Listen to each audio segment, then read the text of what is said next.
Hello. Hi. My name is SabrinaSITH. Welcome to Sensational Talk, episode 11. I'm very happy to be here. Today we're going to talk about all the things. We're going to talk about everything that's very important, and you know what those are. This, that, and the third. And we're going to touch on all of it deeply. We're going to dig deep, okay? I'm here with my guests. Some people call me Eric. Some people call me I'm 6'7" or the Sensational. I don't know. Whatever. Are you actually 6'7"? I am. I think you know that now. See, me, I'm spiritually 7'3", so I don't see height the way that some people don't see color. But I don't look down on anyone. You see color. Everybody sees color. Yeah, but I don't see height. Where you from, Sabrina? I'm from New York. New York where? New York Brooklyn. is big. Oh, Brooklyn, to be exact. Where you from? the Bronx. Best borough in New York. The #1 borough in New York, besides Harlem. Is that true? We go Bronx, Harlem, Brooklyn. It's the best? Why are you here? Why did you leave? Because it's dirty. But all the other boroughs are dirty too. And you know what? What I've always wondered, why is the Bronx the only one with "the" in the front? Because it's the dirtiest. The Bronx. That don't make no the sense what you're saying, dirt, though. The grimiest. The fuck? All of that. Sorry. Yeah, but it isn't saying the Harlem, The Harlem is crazy. the Manhattan, or The whatever. Manhattan is insane. The Brooklyn. The Heights works. The Heights, yeah. But the Heights isn't Manhattan. Not so- even the Long Island. No. The Staten Island. The Staten Island is not. No, you know Long what's so Island is funny? fake New York. No, Staten Island is... All right. Staten Island fake All right. New York. I always say this, right? Florida's the other borough because people have been to Florida more times than they've ever been to Staten Island. You got to really think about it. New Yorkers have been like in Florida way more. How many times have you been to Staten Island? Maybe once. Okay, before moving to entire Florida, life. how many times have you been to Florida? To Florida? Maybe once. I don't come down this way. Yeah, I just moved. I moved after the vid. You know, a lot of people came here after the vid. Oh yeah, that's true. When you came here, Recently, not too long ago. see? Yeah, but that's because it's a completely different reason than. That's because everybody. what? So I came down here because my mother got sick after my grandmother passed away, and I needed to come take care of her to nurse her back to health. And now that she's fine, I don't plan on staying. I hate it here. Why? Well, you hate it where you at. I don't hate it here. I actually enjoy it here more now. I'm sure if I lived somewhere else, or like if I was somewhere else taking care of her, I'd feel differently. But yeah, it's been tough. Where's your mom from originally? Brooklyn, Damn. Brownsville. Who's Puerto Rican? My mother, Your mom. Mm-hmm. And your dad is Dominican Haitian. he around? Yeah. Oh man, that's my bestie. Oh. That's my dog. We just went to Dominican Republic for his birthday. That's right. That's right. Yeah. I thought that was your man at first. That's weird. He's definitely I don't know. an old man. You know, you No. younger ladies, I'll be liking them. Y'all be like, what do they call them? They don't call them cougars, right? What do they call older guys? Tricks? No. Johns? No. I'm thinking something else. Wait, hold on. I'm gonna tell you right now. Sugar daddies. Sugar daddies, right? Yeah, Could have been yeah. that. No. We're talking about my father. What do you mean no? Could have been that. No. What I'm saying is, No. at first glance, That's crazy. don't What know. you're saying is that people of the opposite sex cannot be seen together without the thought of the possibility of them being romantically involved. Is that what you're saying? Are you saying that people cannot You said it. coexist? No, I'm only breaking down your thought process, and I just want to know if that's perhaps sometimes. okay. But yeah, I mean, and fortunately for you, you're able to do that because not many people can say that they still have their pops around Oh yeah, or that's my dog. can enjoy life like that. Yeah, I'm not gonna lie. Like, we had an interesting relationship for like a while. We were always like cool, but this was the longest I've spent like consecutively with him. Like 7 days, uninterrupted, just me and him, and his people, his wife and her 2 people. But like, they went to go do their thing, and me and my dad were chilling. And No arguing, just a good time. so the second day, because the first day was when we landed. I want to say the second. No, it might have been the first day. It was actually the first day. He said something that he always says, and it always kind of like triggers me and always kind of gets on my nerves. So I was like, Dad, I need to talk to you. And I sat him down and I let him know how I feel about the way he talks to me and how he brushes things off with laughter. And he just doesn't take a lot of things like into consideration like other people's feelings because of how he feels. Well, if you don't take it seriously, if you feel like it's no big deal to you, that's okay. But you also have to consider it might be a different situation with somebody else. And I was letting him know, like, whatever, we broke it down. And I really got to like get some things off my chest. And instead of just being like, oh, I'm sorry that I'm such a bad dad, like sometimes parents say that, he literally was like, yo, I'm so sorry. Like, I didn't even know I didn't know you even What felt did he like say that. to trigger you? He just, like, I don't remember exactly what I said, but then he just started laughing at me. And I'm like, bro, I'm dead ass. He's like, okay. And he just never took my feelings like, my dad used to laugh at me if I hurt myself and I could like be bleeding. I could have a bone sticking out of my leg and laughter was his thing. And I just be like, bro, this is not the time. And I'm all about laughing. You know me, I'm silly as hell. Like if you watch my lives, you watch anything, I'm silly. I'm always laughing. But it's like, sometimes I'm like, oh shit, let me get you together. Let me check on you first. And then we gonna laugh about it. But he would just like kind of dismiss people's feelings and whatever. If they said something like, hey, like, I didn't really appreciate it when you did this on the third, he'll be like, yeah, first of all, what are we laughing at? And so, yeah, it made it hard for me to come to him about things. But now we're in a really good space where like, You know, sometimes us as men, we just naive to stuff that happen with our children and you know, don't take consideration into what you may be feeling. Because I may still do that. No, I do still do that. And, you know, sometimes I got to catch myself because at an early age, you can do a lot of damage to a child's mind if you don't correct that. So right. I get it. Yeah, no, that's when it started. Like I learned at a very early age, I couldn't go to my dad for anything. Like if I wanted something like done, if I needed somebody to depend on, if I needed somebody to talk to, my dad wasn't that person. I couldn't even talk to my mom. I learned very early because of how they treated the things that were important to me, because I'm their kid and it's not that serious because I'm just their child. I was just like, oh, let me go to somebody who takes me serious. You the only kid? And that was my grandmother. Between them two, yeah. But my mom, my older brother is from my mom and a different dad. And then my younger brother, dad, different mom. Do you call these siblings half siblings? No, absolutely not. I hate when people say that's my half brother or that's my half sister. Absolutely not. If we got the same parents in some form, then we brother and sister. That's half. I don't understand. We supposed to both come from the same mother and father to be whole. Yeah. And also like those are my dogs. Like those are my brothers. You know what I'm saying? So I'm not gonna look at them like, man, half brother. Who's the youngest? I'm the youngest with my older brother, and then I'm the oldest with my younger brother. My younger brother is 18 years younger than me. You're like 40-something. I'm going to be. I'll be 40 in August. I'm very excited. You excited what you're going to do for your 40th birthday? I have no clue. I usually like... It's a big number. It is a big number. I can't believe it. I feel like this is so irresponsible for us to be the new adults. It doesn't make any sense. You got any kids? No. No, I never wanted kids. Well, at least you're honest about it. Yeah, I never wanted kids. How's life with no kids? You definitely have a lot of freedom. Oh, yeah. That's what I mean. Is that why? Why what's I don't the want reason? Kids? They got to be like some... It's just never been a thing for me. It's just never like, I was never one of them like little girls that were like I want to get married and have kids and do this, that, and the third. And like, I don't know. I'm just... How early in life did you know you didn't want any kids? I was like 15, 16. And then I kept going back and forth with it. You could just shut the whole thing down. I tried. Right? And what happened? Bro, I've tried. So at 17, I was diagnosed with fibroids, right? And they were like, you're fine. You'll be okay. And I'm like, okay, fine. I'll be fine.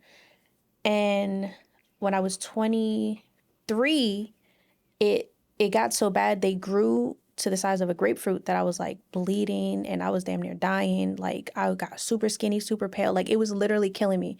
And I kept going to doctors like, hey, I don't think this is right. And like, they would brush me off. They'd be like, no, you fine. But I'm like, you could look at me and be like, shorty's dying. Like, and finally I found a doctor who who took care of it, whatever. And then after that, I had to do, like, he took it out. After that, I had to do a checkup, but I had to go to a different doctor. And in that checkup, I said, hey, can I just, like, tie everything up, like, cut it? Like, let's just shut it down. I don't need it. I don't want it. Club up. I don't want it. I don't need it. Like, shut it down. And he was like, no, what if you meet a man? Well, he better come with kids, bro. I'm stepmother. You like bonus kids? Love bonus kids. Like, I am very loved. I love kids. I was a nanny. Like, I love kids. My last relationship came with 2 kids. Love them. Like, I love kids. I just don't want my own. I don't want them coming out of me. Like, that's it. Is it because you just don't want your area destroyed?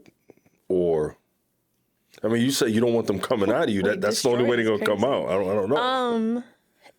I don't know. It's just like, it's just never really been a thing for me. Like, I think motherhood is a beautiful thing for everybody else but me. You know what I'm saying? Like, I don't know. No, I don't. I just leave it. I just leave it to everyone else. You know what it is? I like, I'm just all over the place. I'm such a free spirit. I've always been a free spirit that I never liked the idea of. Also, let me also say this. Kids will never be more important to me than a stable, loving foundation with another individual that I would want to even procreate with.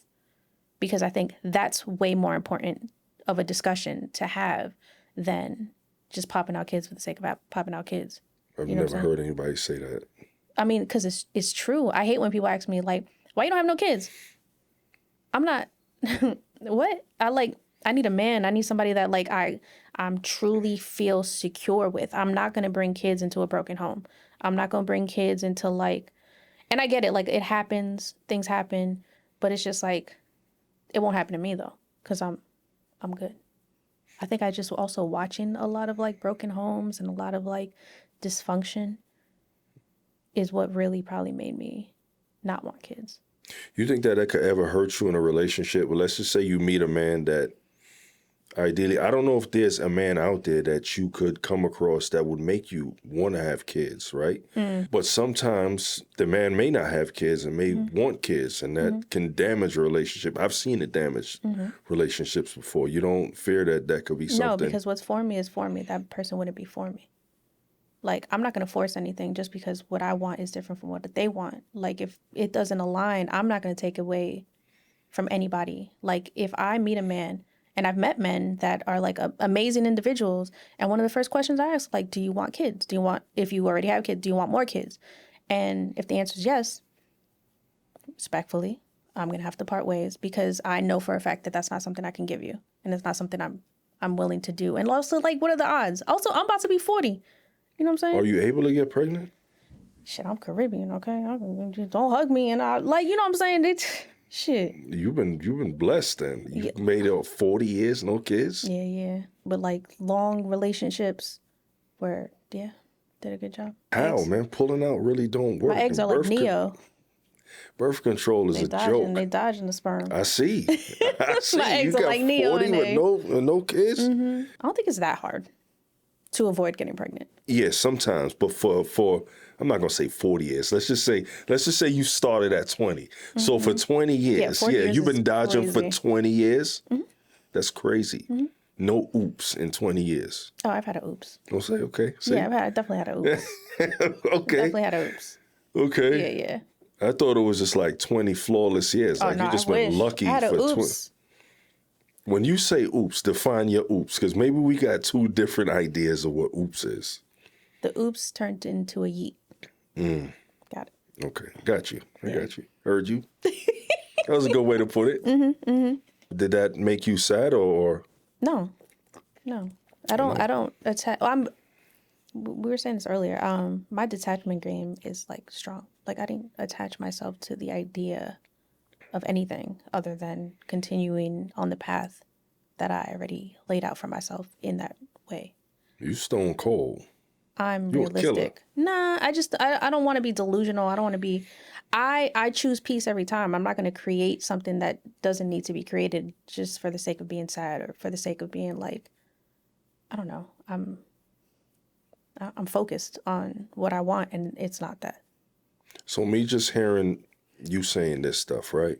You in a relationship, the man starts an argument. How do you handle that if you choose peace all the time? I don't do arguments. I don't do yelling. I don't do any of that. We're going to have a discussion. If emotions are too high to a point where I know for a fact that I won't be able to have the proper conversation that we need to have, or I know that like they won't be able to have the proper conversation because just emotion, you know, when you verbalize certain things, when the emotions are high, you'll say things that you don't mean. So I will be like, hey, you go in the other room. I'm gonna go in the other room. Let's text it out. Because it's better for us to, one, have receipts. Hey, man, remember when you said that shit? All right? You ain't shit. But also, like, I'm really good at expressing myself verbally, but also, like, writing it down. I'm really, really good at being able to, like, really articulate how I feel or what I need or how we can find a common ground. Because at the end of it, I'm not trying to argue with you for the sake of arguing. I'm not, and I'm definitely not trying to be right. I'm trying to be understood for sure, but I might not be right and they might not be right. It's about finding a space where we don't have to run into this again. How do we fix it? And how do we fix it to a point where we don't have to come across this anymore? And so like, that's how I. You know, in a lot of relationships, like one of the hardest things to do is admit who's wrong. You find difficulty in admitting if you're wrong, if ever you are wrong. Cause, No, I love it. Like, you know what my favorite don't thing be is? wrong. I don't know. I used to be, when I was younger, in my 20s, trash, bro. Wrong? Yeah, I never even heard of her. But like now, I'm all about accountability because I'm learning that admitting when I'm wrong, understanding, taking accountability, all of that is the path to growth. I want to be a better version of myself every single day. I can't do that if I refuse to face myself, if I refuse to face my flaws, if I refuse to admit when I'm wrong and find ways to do better. Like, I can't do any of that I can't grow if I'm not doing any of that. And like, we always talking about, yeah, growth and healing and this, that, and the third, yet nobody wants to admit when they fuck up, when they're wrong, when they could do better, or have better understanding of other individuals. I think the biggest killer of today is ego. And that's what it really all comes down to. Yeah, I think so. It spins right back around the ego. People's egos are too big in order to like really get the work done that needs to be done.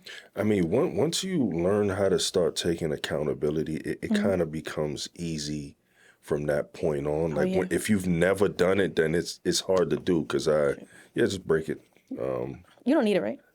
I just charge it to the game. Good, not to me though. Yeah, you are the game. So, but yeah, it was very hard for me to admit when I'm wrong because I don't know. I could easily say, chop it up to it's because I'm a man, but it's much more than that. It's me just being insensitive and not caring about my partner's feelings enough. And I gotta be King Kong. So I gotta. Is it just that, or is it that men often fear when they show a bit of vulnerability that it's sometimes thrown back in their face? That too. Because I've learned that, because I never understood like why men walk around the way they do until I did understand, until I understood that was it. I always want to create a safe space for whoever I'm with. And not just when we're together, but you have that security in knowing that even when we're not together, it's still a safe space. Like, just because we're no longer dealing with each other doesn't mean it has to be in such a horrendous, spiteful, petty ass way. I'm not gonna like take everything that I know about you and use it against you because that's not fair. You know what I mean? Like, I never understood when exes hate each other for the sake of hating each other just because they're not dealing with each other. You know what I'm saying? Like, so there's just like, I don't know, holding shit against other people. I know what that feels like, so why am I gonna do it to somebody else? I think what a lot of people need to start doing is like, I don't want nobody to have to heal from me. So that's how I navigate life. So like, why do some people like get excited about the idea, like, yeah, I'm gonna make them pay. For what? Just choose peace. Because it's easy to do. It's not easy to do. it's not easy to choose peace all the time because some people will push you to the edge. I've been pushed to the edge, and luckily, I'm mature enough to choose peace because I could choose war. There's been plenty times in my life where war was the way to go, and I'm like, you know what? What are the consequences? Maybe when I was younger, I wasn't thinking about consequence, but now, it's like I got to think about what is this going to do for me in the future. So I just got to leave it alone. But getting back to what you were saying about showing emotions, a lot of men, first of all, that's the hardest thing for us to do. Is to show you that we can cry, we can hurt, what bothers us. We never want to show that there's a chink in that armor, and that because we know that a lot of women will use that. It's just like you do stuff in a relationship. Yeah, you wasn't saying that when you was eating my ass. Like, what? Why would you feel like that was a thing? Who's saying anything while they're eating ass? I don't know. By the way, sorry for the visual. I mean, but men, I think we're in touch with our emotions more than people think. It's just hard. It's just hard to put it out. We're not allowed to, even as coming up as youngins, and I was guilty of telling my son stuff like, you're not supposed to cry. Crying's for girls, and that's terrible. That's terrible. I can admit that's just a terrible thing to say to a kid, and that will be embedded in his brain that I can't show emotions. I got to be strong no matter what. Yeah, and that's unfortunate. Like I hate that men think that that's okay. But I get it. I also get it. I understand. And then it doesn't help when women will beg men to show emotion. And then the second they show emotion, be like, oh, you a bitch. Soft man era, soft guy era, whatever they call that. Yeah, I don't even. I see these things on the internet, man. I'm old. I gotta get my stuff from the internet. It's unfortunate. Like I really hate this space, and I hate that everyone feels like we have to be that way. Like, I hate the idea, like, when somebody like me, who I'm like, no, I'm actively trying to be better, do better, and have everybody around me feel great. You know what I mean? Regardless of the situation. It's unbelievable. It's hard to believe. Like, no, you have to be evil in some sort of way. And it's like, bro, no, not really. You know what I'm saying? Like, it just doesn't make sense. But let me ask you this. Going back to what we were saying before. Have you ever been perfect, right? Like, not perfect, nobody's perfect, but really good in a relationship, right? Like, really stand-up individual, and somebody fucked you over? Yes. Okay. So, do you think that it's better to give them a reason to be happy that it's no longer, you're no longer in their life, by being petty and being spiteful and just doing something to hurt them back? Or do you think it's better for you to peacefully be like, okay, and never talk to them again? And now they have to live with the fact that they hurt somebody so good that even in the end, they were still good and they just walked away. Like, I think that hurts more than just being petty and spiteful. Like, I'm big on like, you know what, we good. You ain't never gonna hear from me again. We good though. Like, now, as an adult, yes, that's exactly what I would choose. That's the best way to go. But then when it did happen, I didn't choose that. I chose war. And it just wasn't good. It just wasn't good. It was very toxic after that. Like, I didn't know how to handle that hurt. Like, this happened to me on Valentine's Day. This was my first time ever falling in love. And I come to find out the person that I was with two different guys. Shit. Two different guys on Valentine's Day. That's crazy. Like, let me tell you how crazy this was. We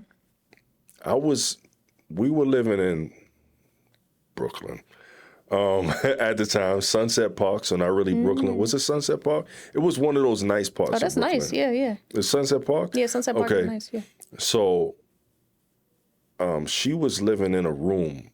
I forget how maybe I picked the lock, but I waited. I went there and I waited for her in her closet just to hear her come home talking with another guy. It broke me. Like, I didn't even think that this was a real thing. Mind, this is the first time I'm falling in love, so I don't know how to handle this type of hurt. Right. Then everything after that was like, bye. It was just easy to walk away after that because now I knew, and I had this experience. I'm like, I never let myself fall that far again. Yeah, that's fair. Okay. But now that we both old and shit and we 40, I know how to choose peace. It's easy to just say, all right, let's just part our ways and that's it. I don't ever have to speak to you again. Right. I'm fine with never speaking to a person again. No, I'm good with that. I'm also good with like still being friends and know that eats them up even more. Like when you friend zone somebody who was in love with you after like they hurt you, oh. But isn't that being petty still? No. Because it's kind of like... we were friends before. Right. Like you my dog. But you know what it's doing to them.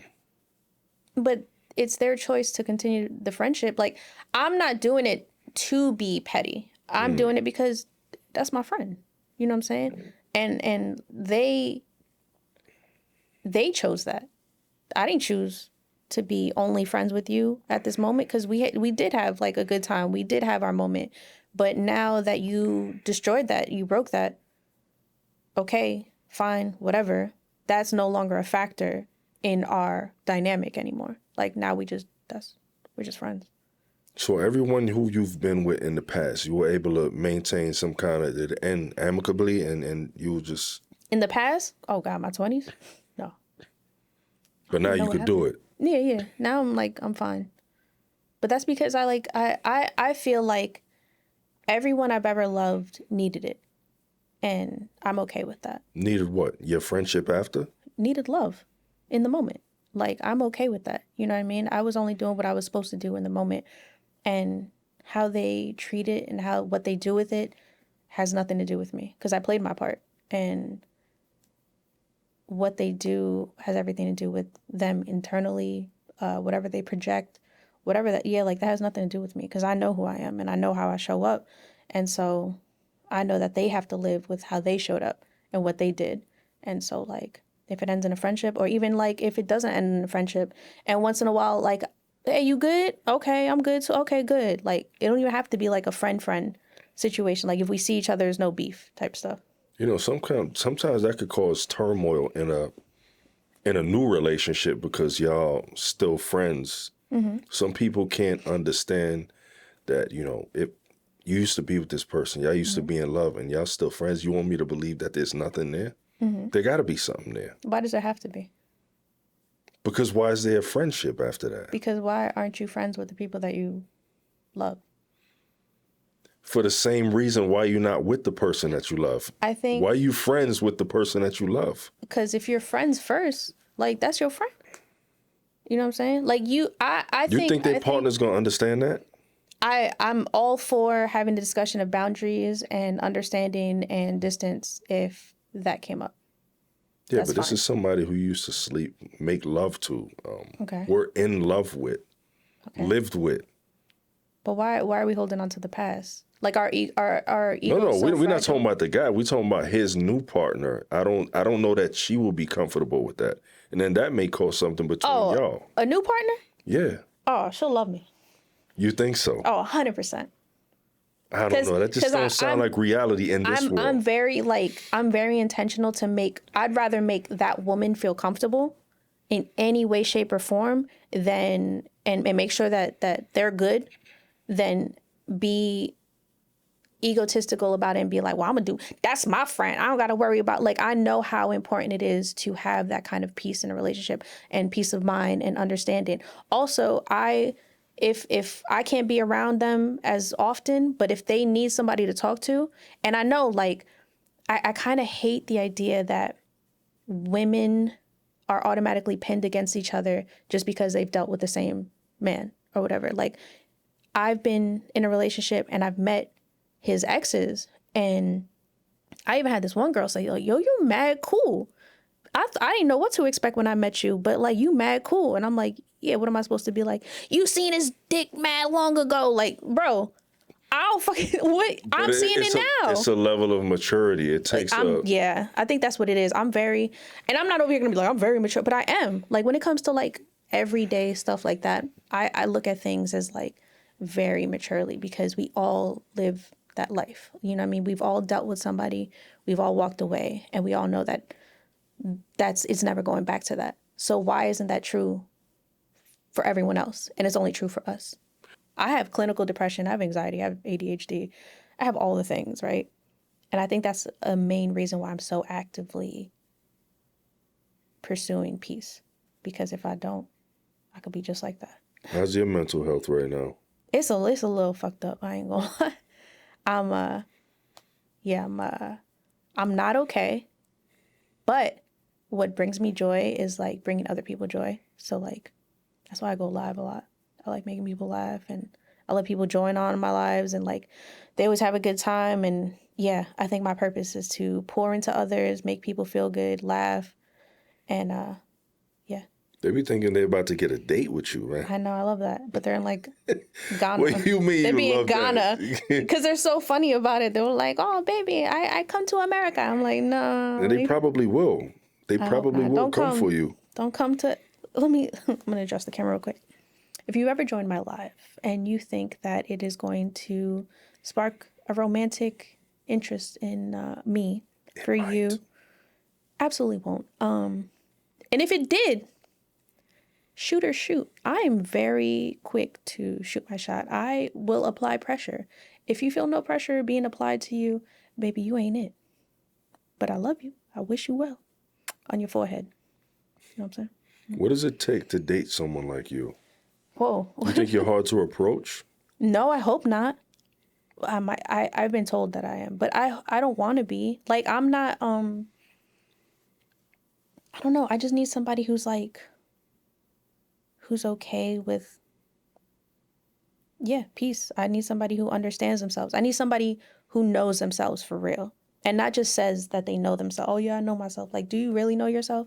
Are you really able to have the kind of conversations that I was saying? Like, if we do come to a disagreement, instead of arguing, instead of being so quick to go off, can we just be like, all right, let's figure this out? Because that's how I'm going to approach it. I'm going to always create a safe space for that person to be them 100%. And I'm big on, like, when it comes to men and the way I handle men, I say this a lot. I don't want a man to show up to me with their labels, right? Because I feel like men are always forced to show up as their labels, whether it's son, husband, father, coworker, like employee, whatever it is. But it's very rare that they're told to like really show up in themselves, because, you know, you're always told you got to be a good man for other people around you. And it's just like, okay, but how do you be a good man for yourself?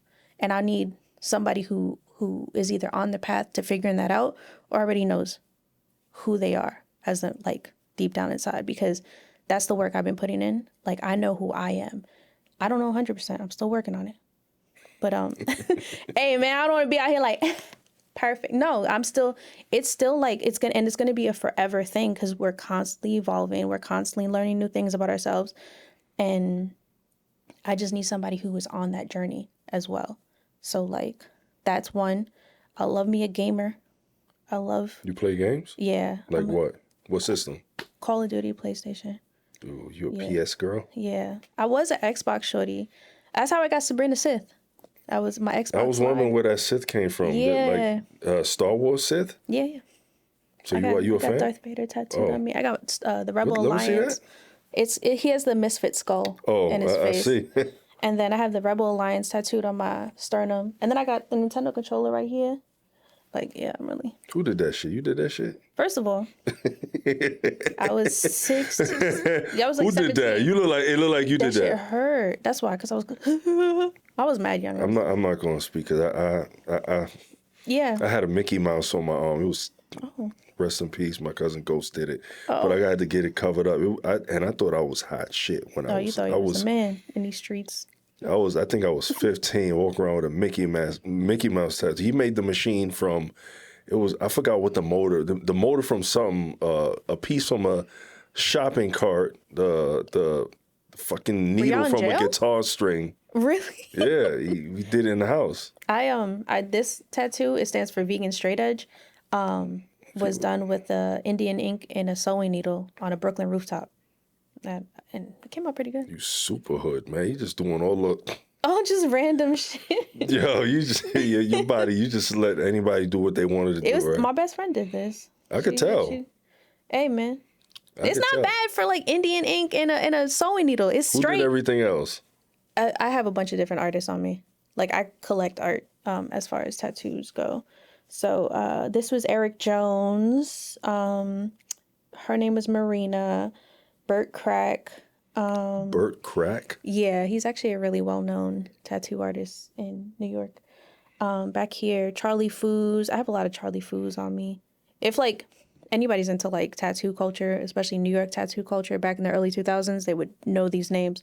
This was my most recent one that I got in London. It's a little ghost. That's a ghost? I thought that was a glove. It looked like Mickey Mouse glove. Sorry. I don't know. It looked like, my bad. You travel a lot? You went to London? Yeah, I was in London in October and November. Damn. That's like one of my favorite places. You the man, bro. Thanks. What was going on in London? So what's funny is like the first time I ever went to London, my birthday was coming up. This was years ago. And I was like, damn, what am I going to do for my birthday? Oh, and I was you got like, money the first time. First of all, it was very cheap. Especially, tickets to London in October and November, mad cheap. Because it was a round trip, was $400. Oh, I don't know why I thought it was like... It's not that crazy. $1,000 at least one way. No, especially since we're here on the East Coast. London is right there. That's like going to LA. How many hours? 6. That's not right there. Or 8. I forgot. That's a lot. One flight?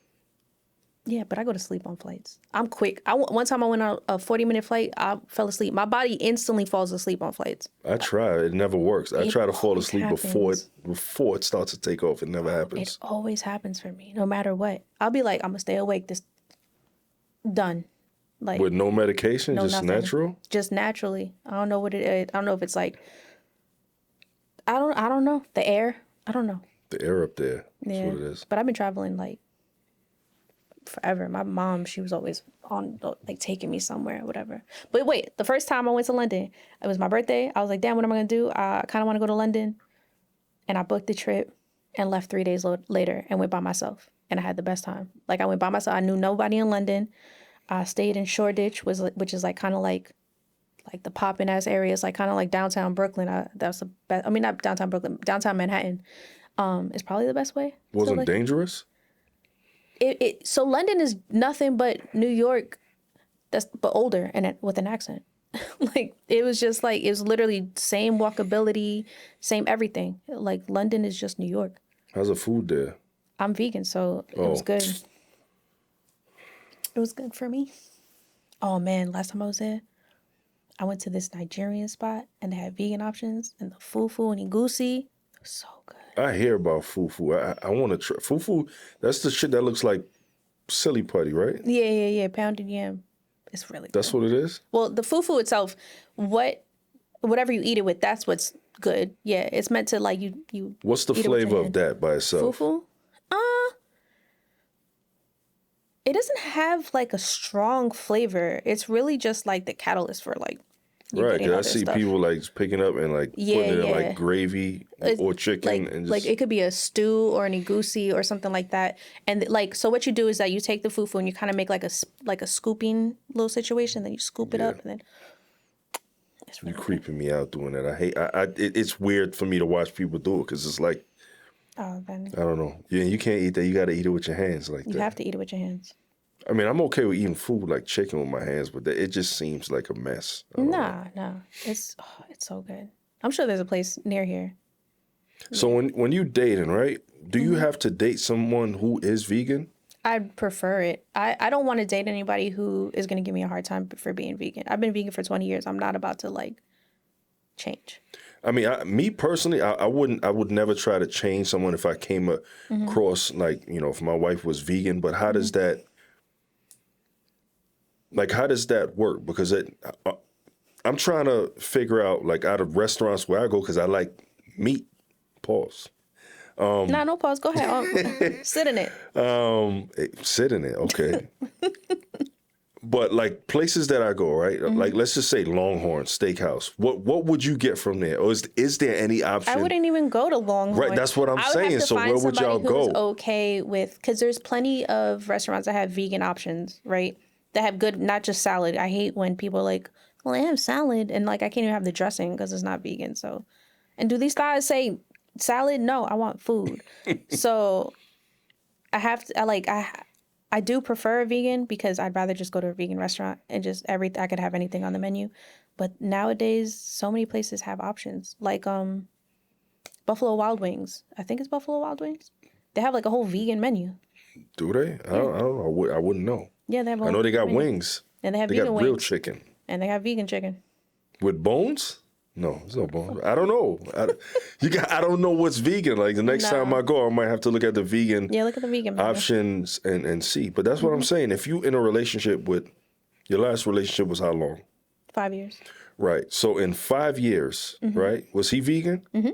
Damn, see that? He was vegetarian when I met him, and he wanted to go vegan. And is there a difference? Yeah. What's the difference? Vegetarians eat eggs and dairy, like drink milk and eat cheese. Vegans avoid all animal byproducts. Damn. So you have nothing left. I have plenty left. Think about all the animals you eat. Chicken, steak, or cow. Don't. Wait, chicken, cow, pig, turkey. What else do you eat? Well, that's what I eat. But a lot of people eat a lot of other stuff. Okay, but I'm talking about you personally. We got cow, pig, chicken, turkey. Yeah, I think that's about it. Okay. So you're saying these 4 options is so much. But from those 4 options, we get a lot. And I'm left with no, you don't. What you get is that little bit of that option on a whole plate full of other things. Because think about it, you're not just eating those things by themselves. You're having all these sides, which most of the time could be made vegan, whether it's potatoes, greens, whatever, even mac and cheese can be made vegan, pasta can be made vegan, like all of these things could be made vegan. So we have way more options than if somebody were to just be a carnivore. So vegan is everything that doesn't come from an animal. Everything that doesn't come from an animal. So plants. Plants. Rice, beans, tostones, that's like my favorite. There's so many potatoes. So what do you do for protein when you work out? I like protein shakes, but there's so many different vegan proteins. There's beans, edamame, a lot of greens, like a lot of plants have protein. I think the issue with meat eaters is that they think that their meat magically just has protein, but that's just the second source. They're eating what we're eating. We're going straight to the source, and that's where their protein comes from. Your meat it's not just protein filled for the sake of being protein filled. It's eating. That's why grass-fed is so important for people, because the grass-fed, that's protein. Like, I'm not saying the grass itself, but like that's where they're building up their protein. You think as a result of you being vegan, how long? 20. Since you were 20? 20, yeah. Mm-hmm. Do you think that played a part in your lifestyle as far as health? You feel like you would be less healthier than you are right now had you been eating meat for the last like 18 years? I think it opened my eyes a lot to a lot of healthier choices. I stopped drinking soda in 99. I'm trying. Yeah. It's hard. Literally, 1999 is like when I heard about that, it could clean a penny. And I said, nah, I'm good. The fuck am I going to... That shit fucked me up. I said, no. I don't want that in me. So, and then, so being vegan definitely opened my eyes. I grew up in punk. Like, I used to go to CBGBs. Like, I used to go to, like, all the punk shows, like, New York hardcore. And that was actually what introduced me to veganism and straight edge. And so I'm vegan and straight edge. That's what this tattoo is about. I don't drink alcohol ever. Like, ever. I don't smoke. I don't do drugs. I'm vegan. So it's like, I would say... You're like the perfect human being. God, no. Lord, no. Yeah, facts. No. Definitely not. Definitely not. But I'm fucking close. Definitely not. Very close. No, I'm kidding. No. I just, I hate the idea that because I'm living the way that I do, it's considered perfect or healthy or this, that, and the third. But if you think back biblically, like, because a lot of people, you know, follow the Bible, and I'm not like, I'm omnist, but like a lot of people love to bring up the Bible, love to all of that. But it's like, if you were to eat and live like that, you'd be closer to the way that I live than how you live right now, with all these processed foods, with all these like fake stuff that you're putting in your body. It would be like pure like fish, you know what I mean? Not this bred fish, like, you know what I mean, mass produced animals that are being pumped with all this bullshit. Because think about a chicken breast back in the day when we were kids, mad small. You think of them now, double D's. The They on fuck steroids. is crazy. So it's just like, that's what we're meant to do. We're meant to eat as pure as possible. But we've just been brainwashed to believe that that's just too much. Oh, that's too much. It's too extreme. But like, we know, and then we'll turn around and know for a fact that this country benefits off of our sickness. So why is the way that I live extreme, but living on medication and frequenting the hospital and all that other shit normalized? You know what I mean? I think it should be the other way around. But it's unfortunate that I deal with that conversation all the time. I don't know. Maybe within the next few days, I may try a vegan meal just to see. I don't know. I don't. There's a few good vegan spots over here. I could. It's hard to lead go you. cold turkey. I can't go cold turkey and drop all the meat. I know one that you should try. You like Cuban food? Yeah. So Alo Vegano is not too far from here. Try them. They're It's all vegan, or they just got vegan options? all vegan, and that it's just in the same spot that also has vegan soul food, so you can really try either one. It's really good, and they got vegan ice cream. Vegan ice cream? I don't know. I don't know. I'll try. Try it. Let me go back to this, right? Go When ahead. I asked you about your mental health, and you say you're not okay, what makes you not okay? I'm just dealing with a lot. I've been going through a lot behind the scenes. Like, even me I dropped everything to come to Florida to take care of my mother. Like, I didn't even think of it.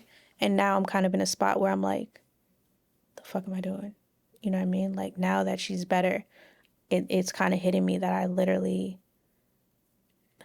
left everything behind. Like, I was doing good in New York because I was in New York before I came here. I was Doing? the way I was creating content, I was working with different brands.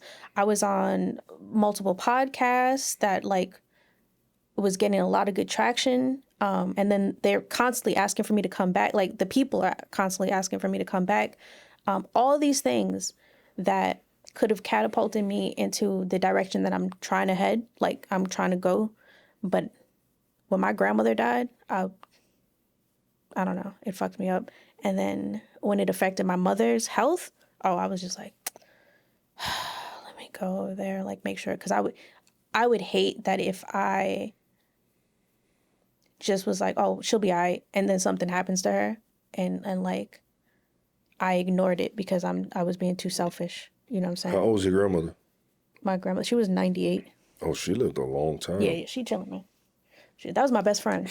That was my best friend. Not to laugh, but it's when people make it, when they're blessed enough to make it that far in life, and you hear somebody say, "Man, she just died out of nowhere."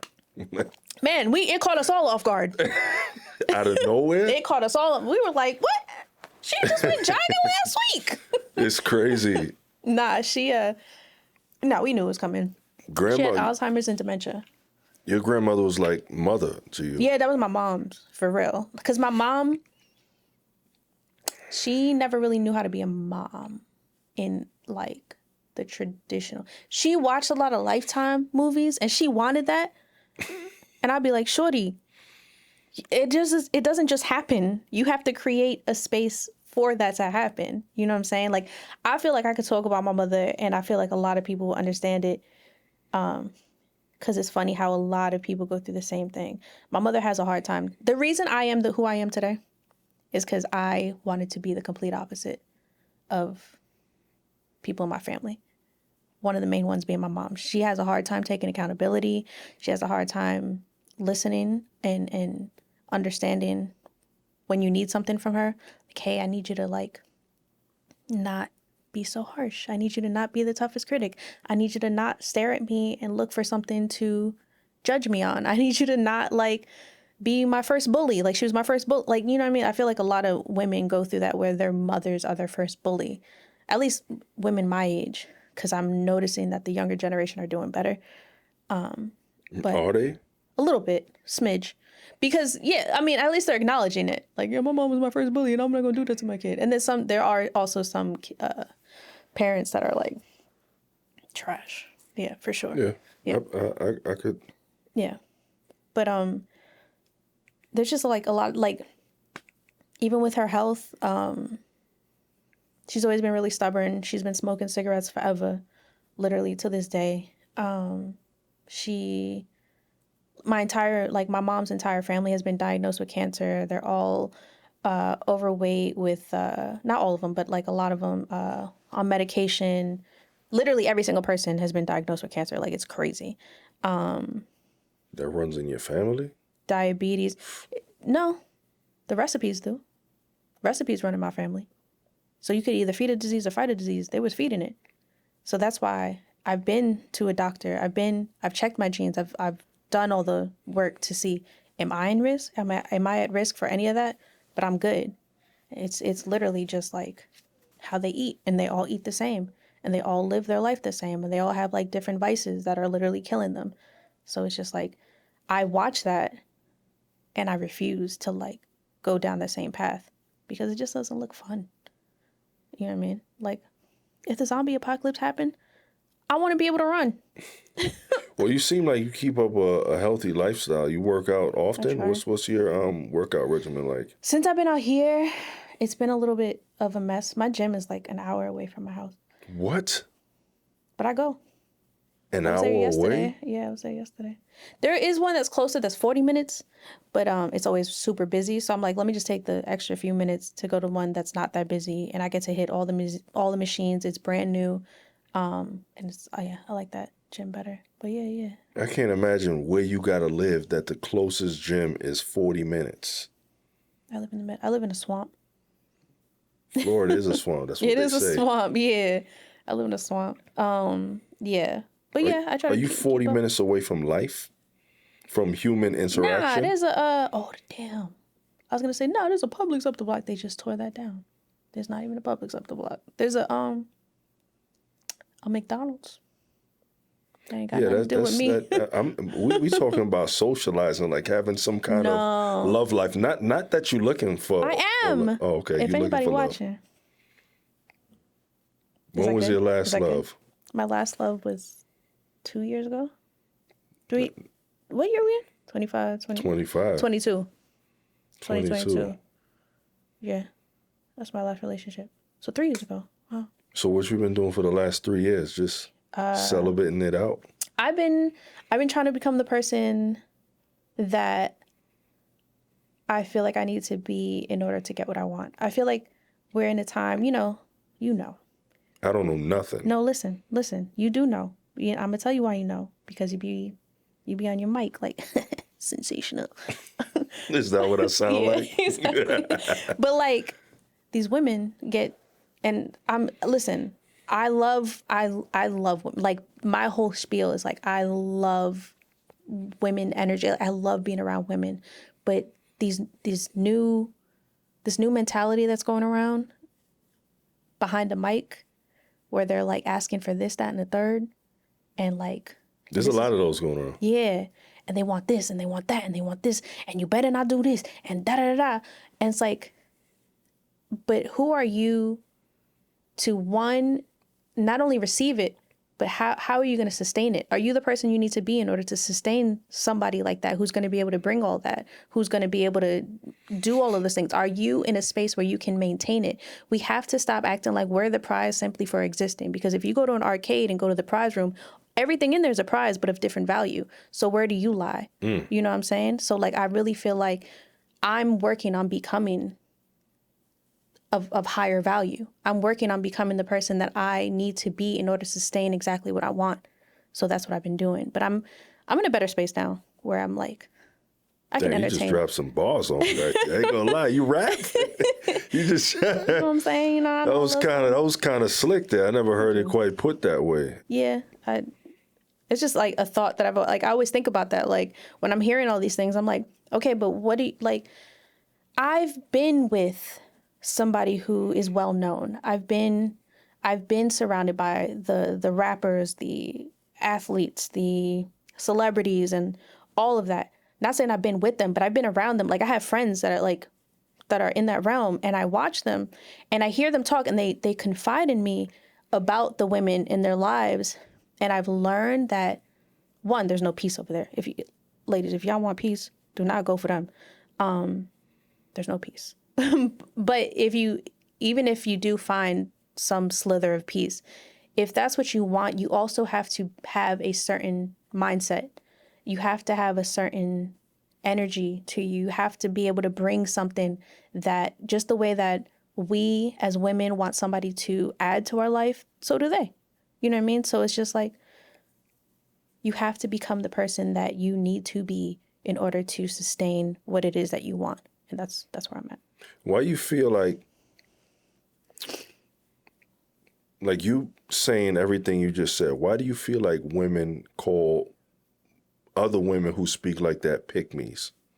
It's so funny. Because they would that's what they would label you as, because of what you just said. It's so weird being called a pick me, because I'm not the only one who thinks like this. I think the only women who don't think like this are behind a mic. You know what I'm saying? Like, but there's so many women out there that are just like, I'm not asking for too much. You know what I mean? I just want to be loved properly. I want to be understood. I want to be felt. I want to be handled with proper care.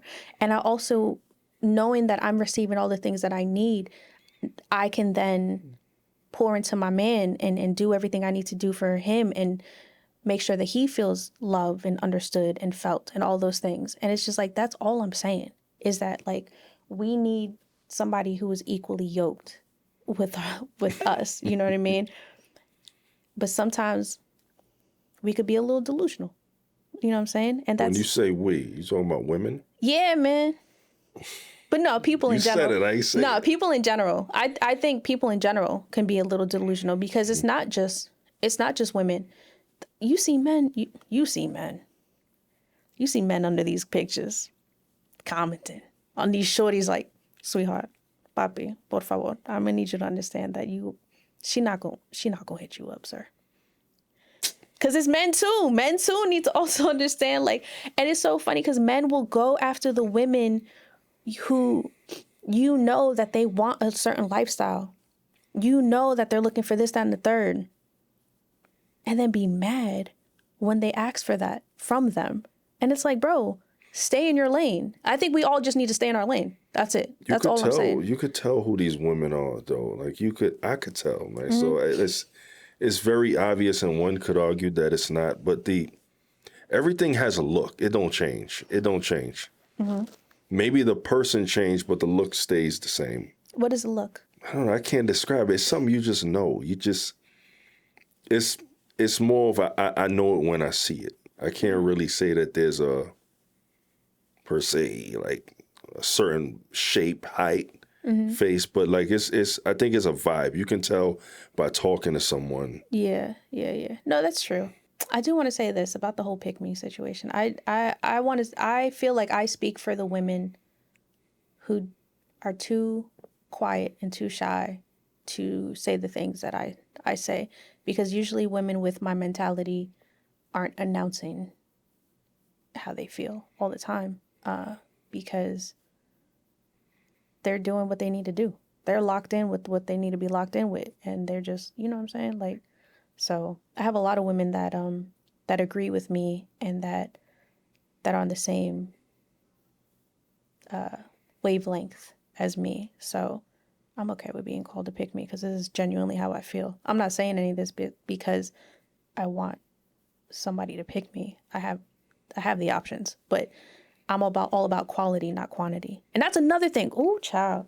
The illusion of options is messing people up. Speak on it. Oh my God, the illusion of options is messing people up. People are so quick to not fix anything in their relationship because they feel like, oh, I could just move on.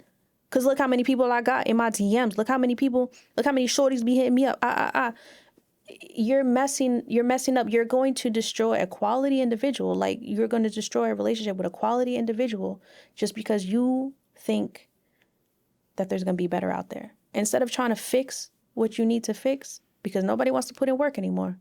Nobody wants to do anything that they need to do in order to make things work properly.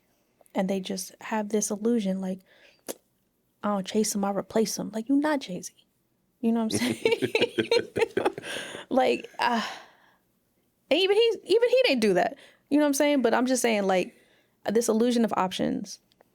I mean, there do be options there, but it's just... That doesn't mean that they're all good. It's not good options, man. Most of the time, 9 times out of 10, it's not going to be good options. Like, I done been to the spot in my life where I realized the grass ain't greener on the other side. Yes. It seems like it is. It might, yeah. And there's a very small chance that it might be, but most of the time it's not. I really feel like people need to start addressing the part they play in the issue that arose for them to feel like they need to step away and really figure out, is it worth just walking away, or should I just swallow my pride and put my ego to the side and really figure this out? Because when you do that, magic happens. You know what I'm saying? And I just think that's what people need to start doing. We need to stop like expecting people to be perfect and understanding that people need to grow in love and not just come perfect, ready for love. So I got to circle back because you did say you was in a very known public relationship. Mm-hmm. I got to ask who? Everybody knows who. Maybe nobody knows who. Oh, we about to know now. He's a comedian. He's a comedian, like, haha, he's funny? Yeah, he's funny. He does animal voiceovers. I feel like if I say that, that's enough. If you say he does animal voiceovers, that's enough? Yeah, he used to do, yeah. People know the animal voiceover guy. He's from Chicago. He's a Taurus. He's a Taurus? You talking about his sign? Yeah, he's or a Taurus. Like He's a Taurus. He bald. Bald. Mm-hmm. Michael Jordan. Hell yeah. He's from Chicago, right? Yeah. He's bald. Yep. And he got mad. So the reason we broke up is because I kept telling him Starks is better. John Starks run a circle around your ass. He definitely wasn't, but Scottie Pippen. But Jordan wasn't a comedian though. You ain't shit without Scottie, all right? Yeah. You ain't got nothing to say with okay. Scottie was one of my favorite players. They called me Scottie for a very long time. Oh, really? I hated that, but I love Scottie. Scottie Pippen. No, Tony Baker. That was his name. It's my dog though. We were together for 5 years. It was cool. And then we broke up. That seemed fast. 5 years is fast? No, you said we were together 5 years. It was cool. Then we broke up. Yeah. It'd be like that sometimes. Does it? Yeah. But you guys are still friends. Yeah, that's my dog. So I'm not only is that like, that's my friend, because I get this a lot. People are like, how are you just friends? I think now people are really like, oh shit, like they're really just friends. But hold on, before you even go there, how'd you guys meet? Like, how did that come about? I slid into DMs. Ooh. Listen, I shoot my shot. It actually works. You know what's so annoying? I shoot my shot. There's like I shot my shot at somebody recently, and they thought I was joking. And I was like, no, I'm dead ass. And they're like, nah, man. You ain't about to tell us, are you? Tell us what?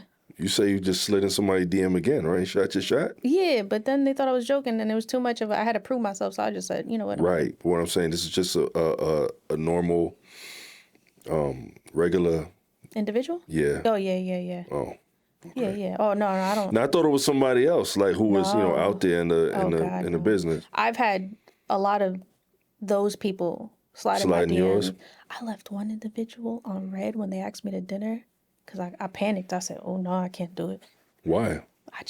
That's not the life I'm looking for. I'm not looking for, like... But what kind of life did you think was going to happen off dinner? Or they explained to you in the DM, like, this is...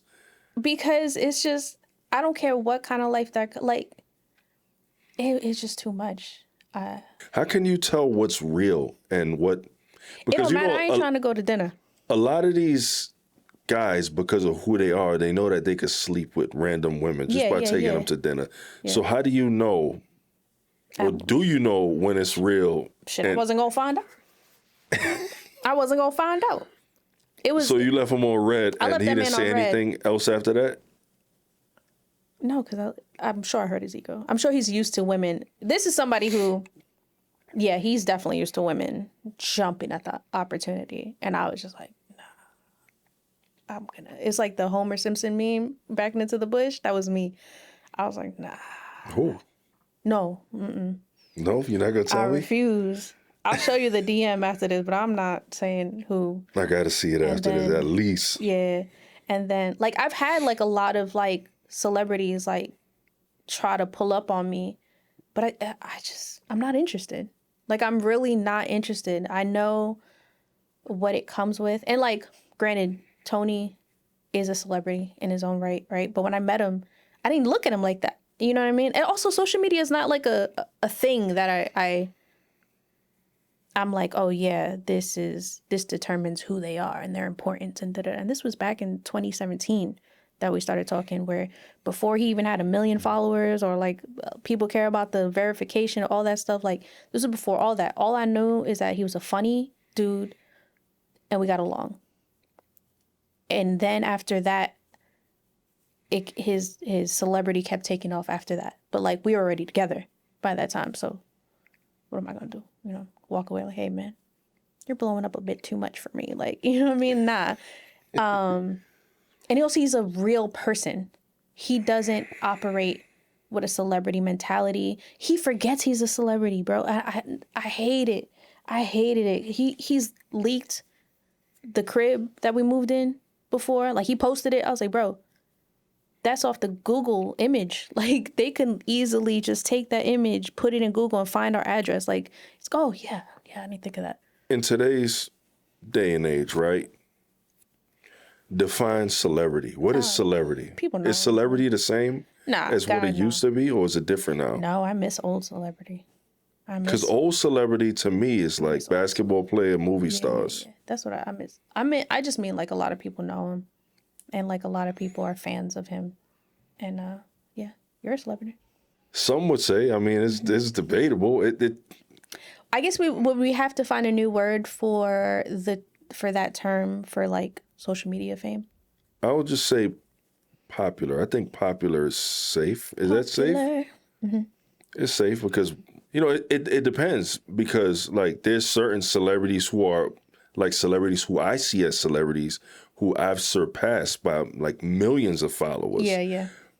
But I know these are celebrities to me because these are people who I grew up watching. Right. And social media is not their game. They're movie stars that so happen to get social media. I came up on social media.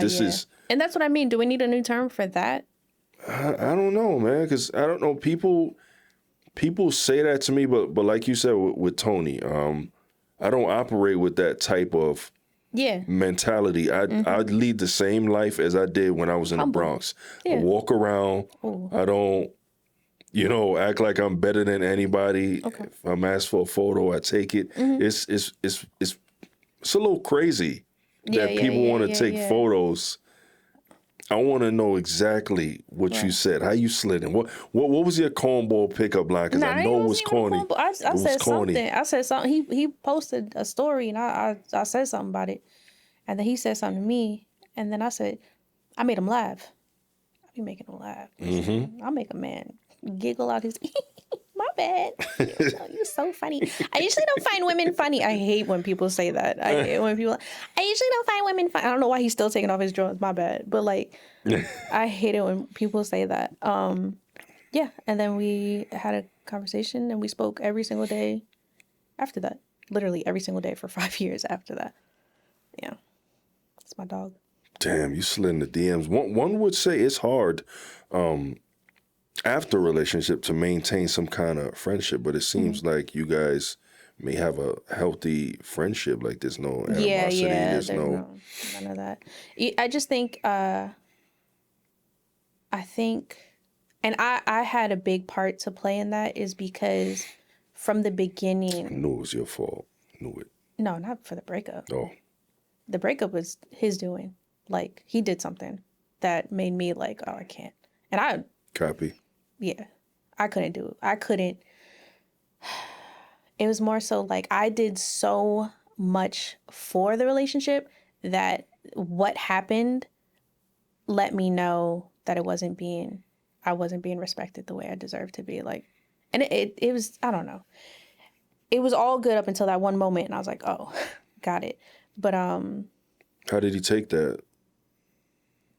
we cried. We? Yeah, You speaking French right now? I don't know. Yeah, I was like, you said we. I know you included him in there. yeah, no, yeah. Like, he's very in touch with his emotions. That's one good. thing I will say. Like, he's very in touch with his emotions. He's I like the way he navigates life and the way he sees things, and that's one of the things that I appreciate is that he's okay with that. Like, he'll tell you, yeah, I'll be crying. You know what I mean? Like, he's not afraid of that. I don't think men should be afraid of that, and that doesn't make you any less of a man if you are in touch with your emotions. If anything, that makes you more of a man because you don't give a fuck about what anybody else thinks. I think the reason why men are so afraid of their emotions because of how other people think. But if you don't truly care about how other people think, you would just be. And I appreciate the fact that he would just be. And that's what, like, yeah. But yeah, we broke up, and I was like, I'm still here for you. You know, he lost his son, and I'm just not somebody who's going to turn my back on somebody who we had so many great years together, and he went through this major loss. We were together when it happened. I supported him, his entire family, like his ex-wife, her family. Like, I got really close, and like I was just really supportive of every single person that I just think would be weird for me to act like none of that happened just because we're no longer together. You know what I mean? Like, we still established something. And I'd rather be like, I don't want to have that mentality of like, oh, it was all for nothing. I hate that. Because what? You did it. What are you going to do now? You going to be upset? No. Like I said, everybody I ever loved is because they needed it. And I just did what I was supposed to do. And that's it. What about you, though? What about me? They needed love, but so did you. Oh, I got love. Right. Yeah. But it still ended. Yeah. Yeah, I had to walk away. Do you think when stuff happens like that, it makes it harder for the next relationship, or do you just clean slate? Like, You mean, like, am I going to carry that with me? right. Oh, absolutely not. Because what happened to me with one person isn't guaranteed to happen with the next person. Like, I start with 100% trust. I'm not one of those people that like, I don't really know you. Like, no, like, you start with 100% with me, and you choose where that goes. If it goes down, that's on you. But I'm approaching this as you're a good person and you are exactly who you say you are. And I get it. A lot of people love to show their representatives in the beginning because they want you to like them. I refuse. I am who I am from the front. You showed them crazy from the gate. I'm not crazy, though. Oh. I'm a little unhinged, but in a goofy way, in a little silly way. Just a tad. I want people to know. I want people to choose me. Like, I want my next like person. Like a pick me. No, I want. You made it easy right there. That was good. That was good. Because you have so many people that are like leading with their representative, and they get that person to fall for them, and they are now in this relationship, and then they realize their representative is not sustainable, and then they show their real selves, and then the person that chose the representative is now seeing the person that they don't even recognize, and now they're like, I don't even know who you are. I need to go. You can't get mad at that. You know what I'm saying? And in the past, that was me. You know what I mean? There was times where I was like, oh my God, what should I say? What should I say? The second you're like, what should I say? In order to get somebody to like you, you're doing too much. Just say what you would say. Just be you from the front and let people choose you, the real you. And that's how I'm moving forward. Like, I'm not carrying anything, and I want to choose the person I'm dealing with. I want the real them. I don't care about what they had in the past. I don't care about like my past. It's a clean slate for the both of us. So yeah. So you dating what we call celebrity, right? And non-celebrity, do you feel like it's harder to date someone who is a celebrity? In this very moment, it's been really hard. No, I don't know, because that's not like, first, it's not fair because he's, like I said, he never acted like a celebrity. So I don't know. He just happened to be well known. Well, I guess Like what I should say is like the attention, because whereas, the regular guy, other girls may look at him, find him handsome, attractive, whatever the case may be. But when a person has a following, they have, people who view them different. at a higher volume. So now it's like, realistically, women throw their drawers at people online all the time. Just like you shot your shot, but magnified. Yeah. No, yeah. I don't have jealousy within me. I don't live with jealousy. Jealousy does not have my address. Like, I used to be a jealous person back in the day, but I've really, really put faith in the idea that what's for me is for me. And if I have to dictate, if I have to monitor your every move and other people's every move, that's not a space for me. That's not where I belong. If I have to be worried all the time because of other women, why am I worried? That means I have no trust in that person. That means I have no faith. And if anything does happen, then I just remove myself. It's that simple.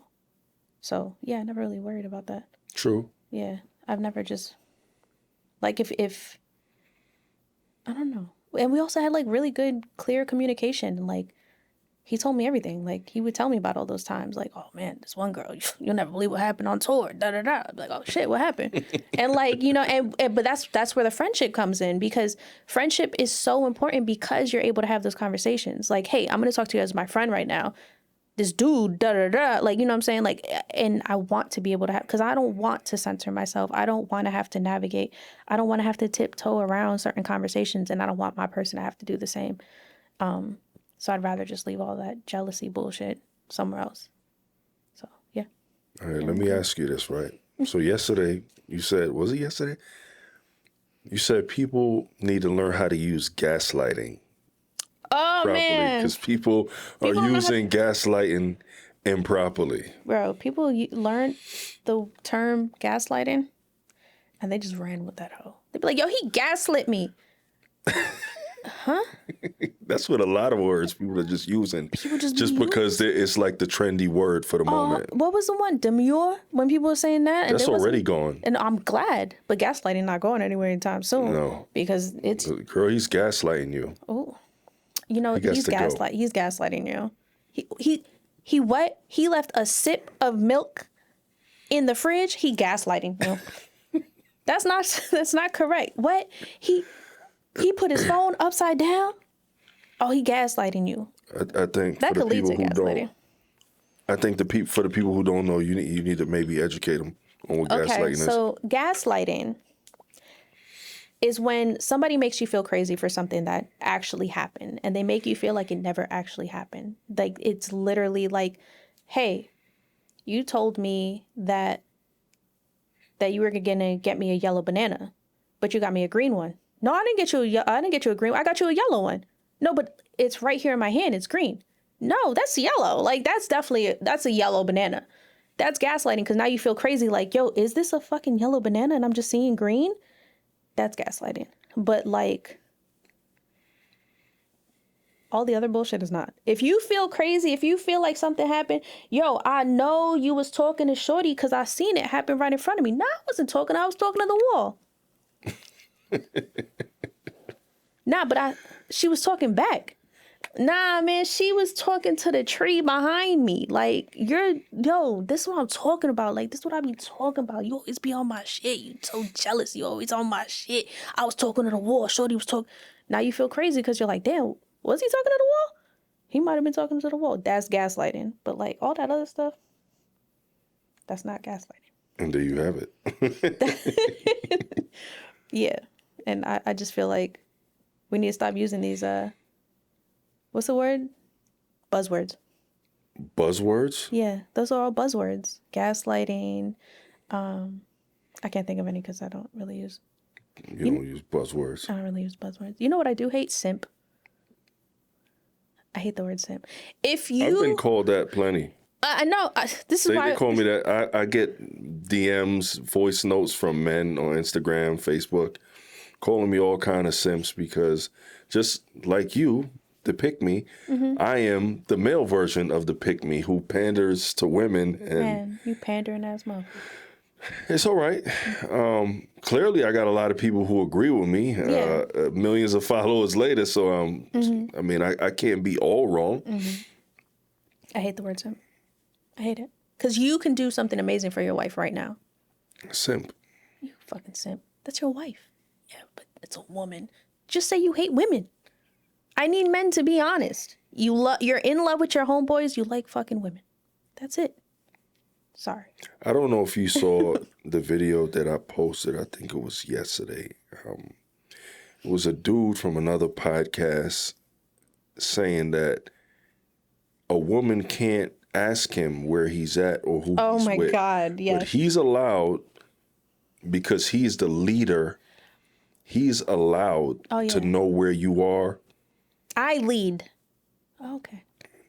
To me, and my response to that was, it sounds like it's actually the opposite, and you're just trying to mask that by saying, I need to know where you are because I'm your protector. I protect you. Listen, if my wife want to know where I am, this world's crazy. Yeah. All right, this world's crazy. I could leave here, God forbid, today, and not ever come back home. You never know where you know. So it does give them a peace of mind. At least they know where you are. Yeah. We're not talking about checking on you like 5 minutes. I think it's okay. Too close to your mouth. Nah, I want to move up. Okay. Oh, my earring. How did? That's the one in the I have gauges. Okay. the big hole. Yeah. How the hell does that come out? It just fell out. All right. Continue. That's wild. All right, you probably got to push it back a little bit. No. The mic. The proximity. There you go. There we go. Just don't beat it up. But yeah, I feel like it's okay. It has nothing to do with being a leader. This whole alpha red pill movement. It's to me, I feel like it's just a bunch of insecure men that Yeah. I could say so much, but I don't want to come off as a dickhead. No, I get it. I mean, you don't even have to say too much. I do think that is a bit ridiculous. I don't think men really realize the value of a good woman in their life, especially if they want to elevate in certain aspects of life, because it pays to have somebody who knows you really well, wants to see you succeed. And I do understand that there's a lot of couples out there, for some reason, they're jealous if the other person succeeds or the other one's doing well. And that's weird. That shouldn't be normal. If your partner is a hater, that's not your partner. That's weird.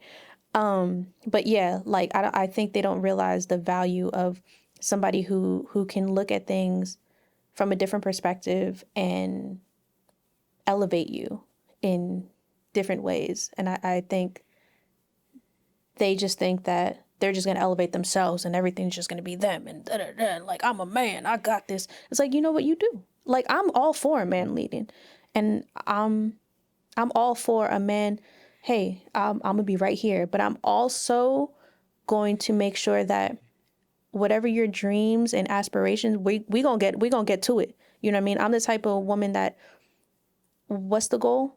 Okay, how we gonna get there? What we gonna do? Let's make a plan.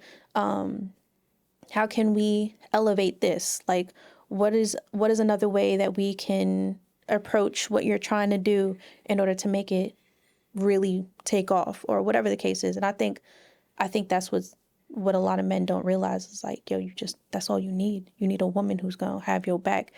And I think another thing is like, even when a woman does have their back, they're so scarred from the women who hold things against them that they're like, man, why you have my back for? What you about to do? Why you being so nice to me? Why you trying to elevate me? Why you trying to questioning positivity? what you got going on? Yeah. And I think I mentioned to you, it's always so crazy when you have people who see who you are, who you let them know who you are. You show up as you say who you are, and they're so skeptical that they're like, nah, and they'll try to push your buttons, and they'll constantly try to push your buttons, and they'll constantly try to gaslight you. They'll try to gaslight you, then you'll finally react to all the bullshit, and then they'll be like, I told you you're not that person. I had no choice but to get out of character because you kept testing me. You kept trying me. You kept pushing my buttons. You're like literally trying to prove a point by making me become someone I'm not. And I think there's a lot of that going on. And a lot of men need to understand that like some women just want to see them succeed, and you don't have to push them, and you don't have to test them, and you don't have to, and the other way around. I think people just need to understand like we don't need to test something to make sure it's real. Just let it be real.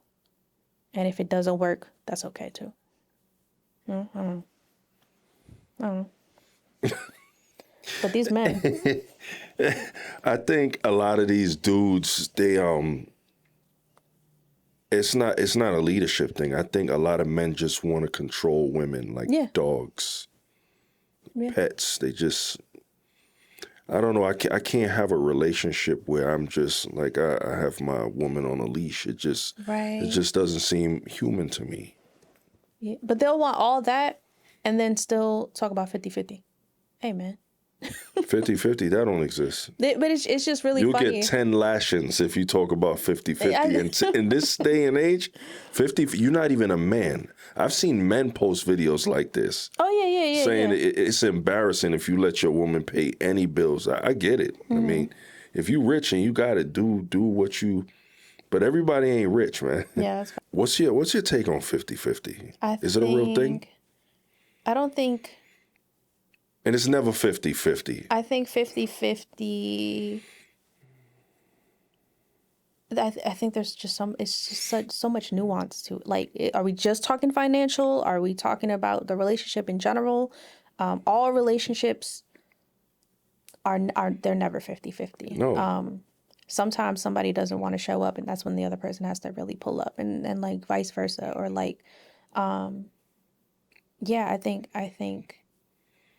it's like a seesaw. You know what I mean? Like it's a constant back and forth, and then eventually there'll be a balance to it. You know what I mean? Where everyone can show up 50-50 because they're both right where they need to be in life, and then they can move forward as such. But like, it's not gonna constantly be like that. You can't look for consistency in the way that's going to be the same every single day. The consistency comes in striving to be better every day and to try to be there for your partner and like have your partner be there for you. Because sometimes some people have a hard time letting people be there for them. I'm one of those people. I'm working on letting people be there for me. So yeah, I don't think 50-50 is. It's a buzzword. Is real. 50-50 is a buzzword. Yeah, and I think it was originally meant financially. It is. It is, if because that's what everything you want, is financial now for some reason. Yeah, if that's what, it's not even for some reason, bro. The economy right now. It's bad. The economy right now, not even to be like one of them people, but the economy right now, it's totally understandable that sometimes some people cannot. You can't expect somebody with a normal job to give you time and give you undivided attention and give you all these date nights and all these things, but not have to bust their ass in order to provide. Like, if you want somebody to provide for you, you have to understand that's going to come, especially a regular job, like a regular, whether it's 2 jobs, 3 jobs, whatever they have to do in order to provide for themselves and you have to be willing to compromise with the fact that they might not be around as much. And when they are around, they're going to be tired and they're not going to be able to show up for you in the way that you might want them to show up at all times because they're drained. And that's where, like, a lot of understanding has to come. I always say, I'm willing to compromise. I'm not willing to settle.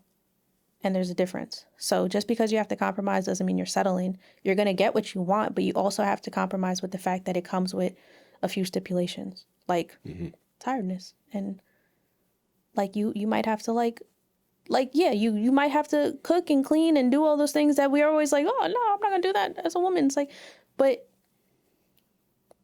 somebody has to do it. And if they're so tired, if they're working and busting their ass, providing for you, and it's not just women, even the vice versa, because there's a lot of men who stay at home too, which that should not be shamed. I'm not going to shame it, okay? I am not. I mean, no, I'm big on letting people be people. Like, if that's what works for you and that's what it is, then there you go. I stay at home. I'm a stay-at-home dad. Yeah. So then, and that's fine. You know what I mean? And I'm sure you cook and clean and do all that, right? Child. No sir. Oh my God. I'm gonna edit that out. We can't have the world know that. Nah. Put that. I've been recording on the side. My phone's over there. I want to get your opinion on this, right? Because like the debate is heavy, and there's a video that I spoke on about a 14-year-old boy that took a woman's life in traffic because of a fender bender, right? And some people in the comments, I say, put him in jail, put him under the jail. He should be tried as an adult. He knew what he was doing, and the argument is that his brain isn't fully developed. He shouldn't be held, to the same standard as an adult because their brain is still developing.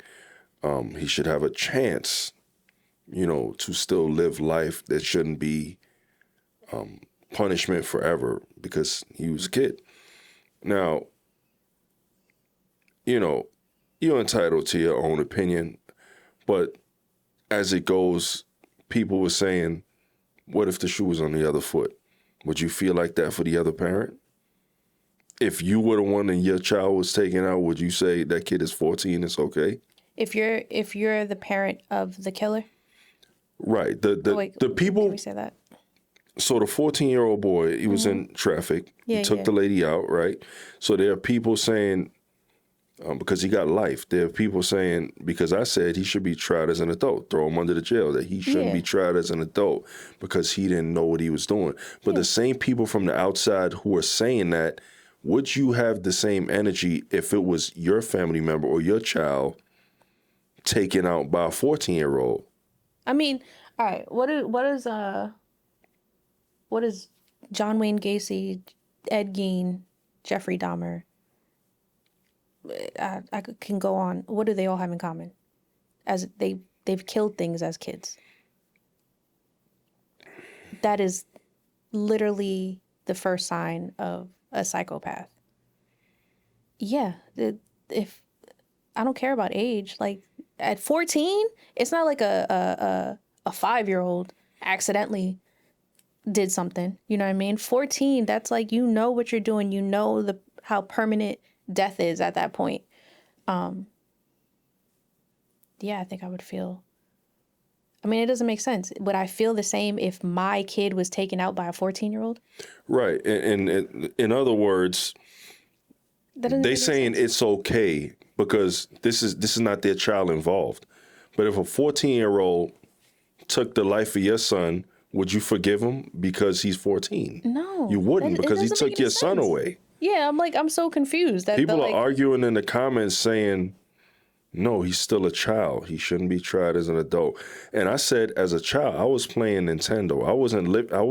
I don't live that life. My mother kept me from that life. And people's rebuttal for that was, yeah, you were doing that because your brain too, like his, wasn't fully developed. No, I knew at 14 that murder was wrong. I knew that. Yeah, that's scary as hell. Nah, especially nowadays. Oh my God.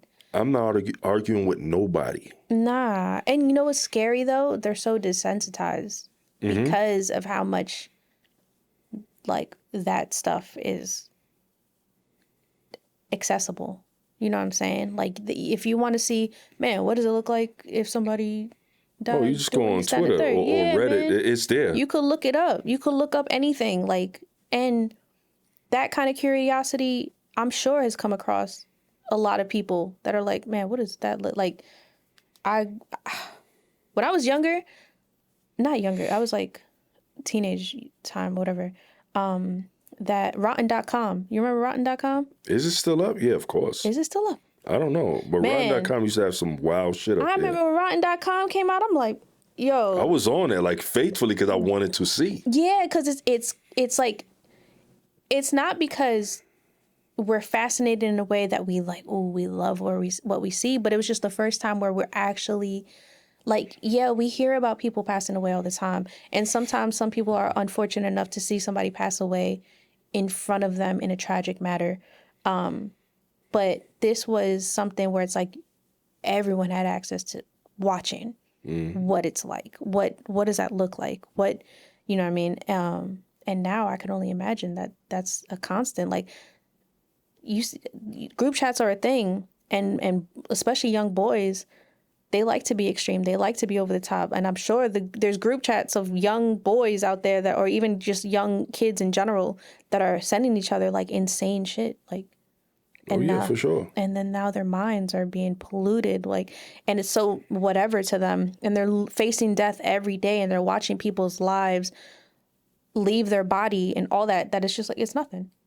They know what it is. I think that's what plays a big part, is that they are desensitized. I feel like they do know the consequence of taking somebody's life, but they just see it so much that it's not real to them. It don't register until it's too late. That's facts. So when they do it, because now you're in the courtroom crying. Yeah. Because it registered late. You thought that, or maybe they just watch too much TV and they feel like, they're not going to catch me. Yeah, we live in a different time where there's cameras, CCTV, there's cameras everywhere. Like, for you to get away with taking somebody's life, like you got to be like a mastermind. And then also, all right, life taken aside, for you to have that much rage in you that you can get to that point, that's scary. Like, I've never been so mad that I was like, I'm going to kill this person. Literally. Never. People say, I'm a kill him. And like, be like. But just to say it. Yeah. But nobody's like, I'm going to kill him. And then do it. Do it. You know what I mean? For you to have that much rage and that much anger is so scary. That's scary. And not be able to dial it back. Not be able to catch yourself and say, maybe this is not a good thing. No. Yeah, no. I mean, I'm not gonna lie. Like, a situation happened similar where teenagers took the life of somebody very important and like to close. You? Yeah, personal. And there's a lot of anger and frustration for those kids for acting so recklessly and for doing something so fucking stupid that they took the life of 3 young people that had so much going for themselves and had so much more life to live, and they just wanted to be silly and like dumb for one night. And now there's 3 different families that are suffering because of their stupidity. And it's just like, you knew what you were doing was dangerous. You knew it wasn't harmless. It wasn't like, you know what I'm saying? So it's just like, I can actually come from a place where I get it. It's like that anger and that frustration, but you also know that there's other families involved on their side, because now those families have to deal with the fact that their child took a life. Just one night, they're hanging out with their friends and they get a call, hey, your child took the life of 3 people. And I can't even imagine that side either. You know what I mean? Like, and I get it. We sometimes we don't want to think about that side, but yeah, that's another thing, because now you have to, like, now your child is here, but did something so unthinkable that you have to also kind of live with that. You know what I mean? Now your child is behind bars because they took other children away from the family. So it's just like, it's a lot to navigate. It's like a lot to like think about, and it's a lot to like to process, you know what I mean? And you can't carry around that anger all the time, but that anger is definitely there. It's definitely like, I just don't understand the obsession with this whole gangster mentality.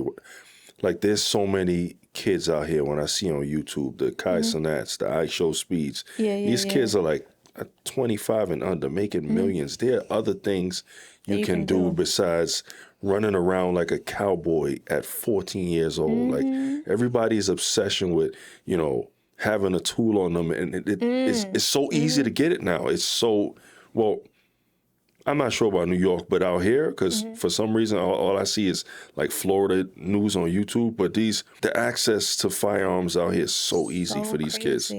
Like, I don't know who's packing. I don't look at anybody. I don't look at anybody wild. But that's the reality, because this is a carrying state. So, yeah. But shit, at 14, like, I understand if you carrying and you're an adult, but that young, like, what you even need that for? Yeah, everybody got something on them. I don't. You got something on you? I got these What you guns got? right here. You gonna need different guns. Nah, Those ain't gonna help you. I got these guns right here. That's how I fight. Nah, it's scary out here. Everybody got a gun. Everybody got a gun. I'd be like, God, I'm not used to it. Like, and not just has a gun. Multiple. But they have it on them. And they're constantly just putting it places. And I'm like, take it out and just put it down. Like, yo, like it's like they're taking their wallet out. Like, it's that they'll take their wallet out, then they take their gun out. I'm coming not used from to New that. York. No. If they got it in New York, you don't know they got it. No, not at all. Keep it like that. Don't But let out me know. here, it's like, yeah, they just it's so common. I will say that I want the hood to gatekeep a little bit more. I want the hood to gatekeep everything, because you see these kids that come from really great backgrounds and really great whatever, and now they have access to the internet, or they can see the life of an inner city kid or an actual gang member or whatever, and they'll be like, yeah, I want that. for example, T.I.'s son. Oh, but in proximity That kid, is different. Like, he was around people that he absorbed their personalities and try to become that when he didn't need to. No. I'm talking about people who've never. I remember I was scrolling through TikTok, and this girl from Utah. That's how you scroll through TikTok like this? I was like, okay. sometimes, yeah, I don't know. Shut up. Anyways, Okay. so I'm scrolling through TikTok. I see this girl from Utah, and from her clothing to her hair to the music to the way she's dancing, and I'm looking at the background, and I'm scrolling through her. I went to her TikTok. I'm scrolling through her page, and I'm like, you don't know anybody like that. But this is who you became because you see everybody like that on the internet, and you see it's working for them, and you see that this certain energy and this certain whatever mindset, all this stuff, and the certain like movements and clothing and hairstyles is working for these people that you would never come in proximity to. You would never even get near. And you're like, yeah, I want to do the same thing. Like, I'm going to become that. I'm going to embody that. And it's just so crazy to watch. Like, I think that's the most dangerous thing about the internet is that people no longer know who they are. Instead of developing their own personality, they'll just adopt somebody else's. They'll just take somebody else's. Like, I like that aesthetic. Now that's me. Now that's who I am. That's who I'm becoming. You know what I mean? I think it's a really scary place to be a kid or a teenager and growing up, because you're never going to become yourself. You're going to become versions of everybody you see. So I gotta switch gears, like a really wild switch, because I saw this video. And I seen a video before that prior, but this is a fresh one where a young lady, the first one I saw was a guy, but this lady was talking about how BBLs smell. Have you ever seen this video or any rendition of this? I don't know what they smell like. I don't know what they smell like, but perhaps you may have known. I've never known anyone personally who had a BBL to know that it smells. And she said it was due to the fact, I guess, because it's dying fat cells or something to that. I may be a little wrong, but I know that's this one what's girl. Yeah. causing the smell. Like I was trying to figure out. He's talking about because maybe as big as she's not wiping, but it's not that. It's just like a smell coming from the pores of the cheeks. Is it like dried up blood? I don't know. You know what? I can't. She said it smells like the smell is similar to like when women have underboob sweat. I don't know. This is a wild comparison to me because I can't. Under boob sweat, but mine isn't like. Because I was thinking stinky. That's not really stinky. No, that's more sour. I think. I mean, I don't know that it's well unless you leave it for a couple of days. Yeah. Then that's got to be gross. But I can't imagine.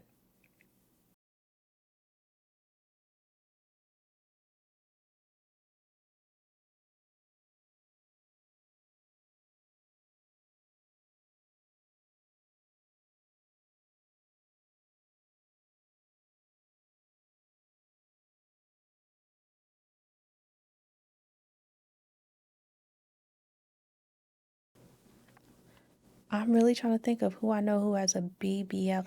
I feel like, and that's the thing, there's people that I'm suspicious. I'm like, that have it that you're not too sure. I don't know if it's. I feel like I know people who've had like 360 lipo, but like haven't announced it or haven't said anything, and I feel weird if I were to be like, hey, did you? And they're like, no, I did this totally natural, and I'm like, oh, my bad, and like I don't want to cross a line. So would you ever or have you? What? Went on an operating table? Oh God, no. If I had that much money, you know what I would do? I'd go back to London. I'd travel Europe. That's so much money to spend at once. Go to the gym and eat. No, me. I'm talking to myself. I don't care what other people do. I would go to the gym and eat right and use that money for really dope experiences. Like, I can't imagine myself going under. But then again, I don't put anything weird in my body to begin with. So what does it look like for me to go under a knife and be like, yeah? I don't know. I mean, I'm not against it. I mean, if it's helping, if it's helping you with your mental health, well, one could argue that that's fine. A lot of people would argue that their mental health has been deteriorated, and that's what's causing the surgeries. Or sometimes when you see the surgeries and they're like exaggerated, she must be going through something mentally because she looks crazy. I see women destroy women all day on the internet. I'm pro do whatever you want, even if I'm not going to do it, even if I wouldn't do it. But I'm also pro make sure you're good mentally, for sure. Like, just be good. Just like, I don't know. I don't knock anybody who does it, but if it does get to a point where you can tell that they're spiraling because like some people are chasing this idea of perfection, and like any little thing they're like, oh, I gotta fix it. Oh, I gotta go. Oh, I gotta do this. Like that's when it becomes an issue. Yeah. The crazy part is all you need to do is have the money for it. You want new lips? If you got the money, you do it. Want a new nose? Right. Even now, I've seen people permanently changing their eye colors. Me, I love seeing. I cannot risk my eyes. It just don't. It just don't seem safe to me. Right. I've even heard that BBL is one of the most dangerous surgeries out of all of them. I heard that too. Yeah. I don't know. I have no intentions of getting one anytime soon. I always say that I think for my 80th birthday I'm gonna get a BBL. You should. Yeah. I think that's like Dominican tradition. We're just gonna go under the knife and I'm gonna be. But you too many things though, so it don't count. It'll fall under all of them in some way. I'm gonna be 80. I'm gonna look 80 in the face. I'm not doing nothing to my face. I'm leaving my face.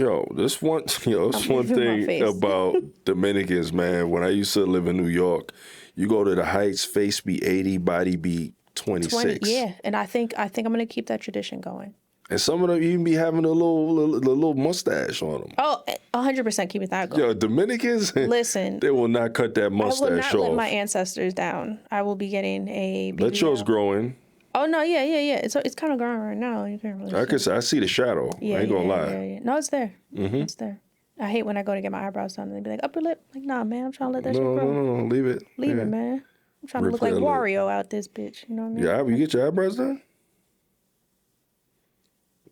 Are they done now? I don't know. I don't know who did them. Who did them? I don't know. I got them done in LA when I was there like a while ago, last month. So yeah. Last month? Mm-hmm. So they last that long? Oh, my hair grows back so slow. My hair, I'll shave my legs and I'll be good for like the month. That's wax or thread? Thread. Oh, what's better? For me, thread. That lasts longer than wax? I thought wax is like rips it from I think everybody's different. Well, threading rips it. I don't. Yeah, it rips like it was on the surface, but I feel like the wax. It rips it from the bulb. I don't know. I feel like I don't know. I feel like they could shape it. What do? I use the clippers. You know what fucked me up? No, I don't. You know what fucked me up? You about to tell me though? That video that you did where Shorty was talking about hairlines and you wiped your shit. I had a literal reaction. Like, did he just? You know what? All I had to do to execute that video. Oh my God! Was get ready in the morning like you usually do. Mm-hmm. I shaved everything off of my head, everything, and then I went with the all the hair fibers. I put the whole spray. I fibered my whole. Can I ask you a question? Yeah, you can ask me a question. Did you already have it on hand? You went and bought it? I went and bought it. Listen, in content creation, you gotta have just like wigs I use for things I use for the video. I got like a prop closet. Okay, so okay. So I did it, and I let it set, and I just wiped it off. That shit fucked me up. I said, no way. I just wiped it off. It was the easiest effect to pull off. How do you feel about that? How do you feel about when like men who get hair pieces? Ooh, the man units? Mm-hmm. I wouldn't do it. I want to learn how to do it. I wouldn't do it. It just looks to me, it looks like you could peel it from the front. If I got to that point where I felt like I needed that, I wouldn't get it. I would just shave it all off. It's okay. Yeah. Honestly, I shave all my hair off all the time. I don't care. Sometimes because when I do it, because I don't go to no bar, I haven't been to a barber in like 20 years. If I'm doing my hair and I mess up my hairline, shave it right off. I don't care. Everything. I don't give a shit about a hairline. No, yeah, that's fair. Yeah, I think men need to start embracing. Like, I think men idolize their hair too much that they just need to like let it go because it's a source of stress. And when you're stressing about hair loss, you're only making it worse. It's like stop, relax. It's gonna go more because you see people losing it at like 20 something, and then you see like grown men at the age of 56, full hairlines right above their eyebrows, while you 26 and your shit is back here. It's like. Yeah, but I mean, that's all genetic. You can't really do anything about it. I did see this one guy who has the George Jefferson, right? It's just the cul-de-sac situation, right? Let it go. Let it go. No. Shit makes me angry. No. I love him. Let me tell you why. He goes to the barber and he gets a design in it. And it looks so fire. This guy's on the internet? Yeah, he's on the internet. I feel like I've seen this guy. You've probably seen him. And then I went to his page and he's like a fashion dude. So from the way he dresses to the way he embraces balding and makes it look fire, like I don't think men understand that confidence in any form is so attractive. But no, right. Ain't no but. No. Confidence is attractive. If owning some shit that other people run from, owning some shit that people are so scared of, creating your own lane. True, right? Mm-hmm. However, when you have the George Jefferson, right? It's to me, I would say just let it go, right? If it got that bad, I would let it go, me personally. If you want to rock it, cool. But then when you see people who have like the George Jefferson, like the white version, and they take little strands of hair and comb it over the top, and the Homer Simpson, and you can still see right through his head. It's like, love that. Let it go, man. It's okay. I mean, all right, we're always telling women stop wearing wigs. Like people love telling women that. Go natural. Just embrace your natural hair. That's what we're telling you. You're like letting it go. That is letting it go pretty much. You're just letting it do whatever it wants. Like that's true. Your natural state. Embrace it. You know what I mean? Because you're like a time like COVID, like no access to a lot of things like a barber or whatever. And maybe you can't do it yourself. Maybe you have a disability where you literally can't like do your own hair. I think it's okay. I think we need to create space for people to just be and not shame it or not be like, well, now you have to go completely bald. Like the fact that that dude embraced where his hair was at and just made it work is what's so fire. You know what I mean? Like, yeah, of course, the easy route is going bald and being like everybody else that's bald. But the fact that he was like, nah, I'm going to do something that everybody else is scared of that's dope. You know what I mean? So we're asking, if men are asking women to embrace natural, men need to embrace natural. I see that actually a lot too. Men saying that I hate it. women need to embrace natural and stop the catfishing with all the makeup. Does makeup change the way a woman looks? It definitely can, depending on how much is put on. Am I against makeup? No, because when done properly, it actually looks good. Do I think makeup looks good on everybody? No. Some people look better without it than with it. That's just like a lot of other stuff. Some people, it just don't work for some people. You wear makeup or not? This is the most makeup I know how to do. You got makeup on? What do you got on? Eyeliner. I can't even tell. I wish I knew how to put on makeup. Okay. Have you ever seen yourself with a full face of makeup? Like, has anybody ever done it? So I did a shoot. I've done a few shoots in my past where they'll have a makeup artist and they'll be like, yeah, go into makeup. And one that I did a few years ago, I told the girl, I was like, hey, I don't usually wear makeup, especially foundation. I don't do foundation. So can you just give me something a little natural? She, yeah. But I think she was, and I deal with this a lot. I think she thought I was coming from a space from somebody who actually does wear makeup. And she was giving me a natural look for somebody who does wear makeup. And she put on the foundation. She patted your face. And she OD'd that I broke out in 20 minutes. Like my face was like, get this fuck off me. And people on set were like, yo, what's up with your face? And I'm like, hey man, I told her, but this is what y'all want. So this is what y'all get. And then they was like, no, you got to like take that off. And I was like, okay. And then take it off and it's still going to be shit because now your face is irritated. No, like it calmed down pretty well. Like my skin is really good at chilling out sometimes. But yeah, if I knew how to put on makeup, I would. And I've tried. So you have on right now just... Yeah, I don't got... This is it. You came in here plain Jane. That's what I usually... That's how I rock. Alicia Keys been, trying to be like me. Oh, I feel you. I saw. I saw. Yeah, I never got into makeup. I never I've tried, but again, I'd break out or like just something. And I'm like, my skin is even. What about lashes? No, I can't do lashes. Why not? I've tried. So I got extensions and I'm also certified to do lashes. What can't you do? You a cook? I don't say no. I don't say no. Like one thing about me is if you say, yo, can you? Yeah. I can do it. And I'm gonna figure it out. Like I'll get certified and all the things. No, I'm actually certified. I'm an actual certified lash tech. I have the certificate and everything. I'm a real estate agent. I was a chef for 9 years. Yeah, I was a chef for 9 years. You wear many hats. I'm a Jane of all trade, master of none. That's what I say. I've worked production. I've done set design. I've acted. I've done stand-up comedy. I've done so much because I don't say comedy. Yeah, I don't say no. I can do it, or I'm gonna try. How'd that go? Amazing.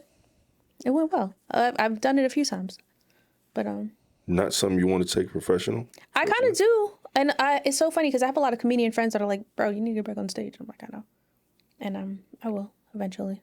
People have their opinions about female comedians. And they say a lot of them aren't funny. I mean, to me, I don't think it has anything to do with the gender because there's plenty male comedians who I don't find funny. And and just for the sake of, I don't want anybody coming at me. I won't say the names of who, but there's a lot, and these are men. This has nothing to do with women. If you funny, you funny. Right.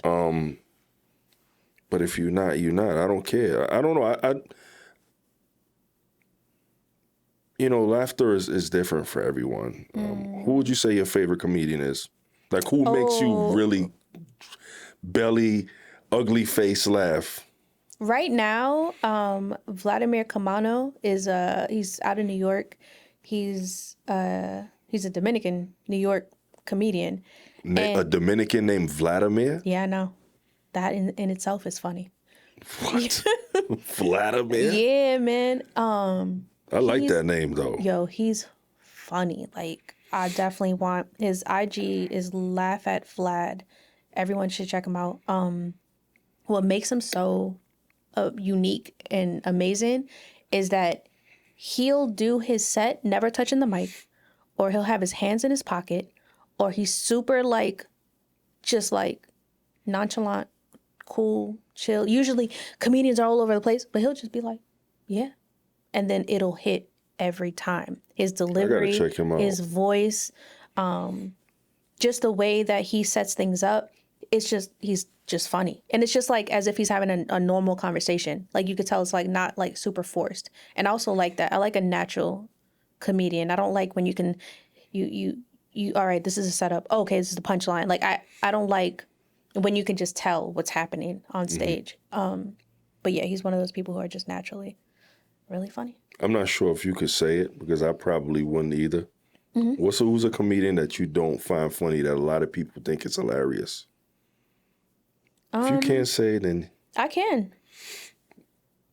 But oh God, that's old school. No, I'm not gonna go there. Amy Schumer was one, but I feel like everyone agrees with that. yeah, she's not funny to me. No, she's not funny. I don't think she's funny to a lot of people. I don't know how she did it. Male.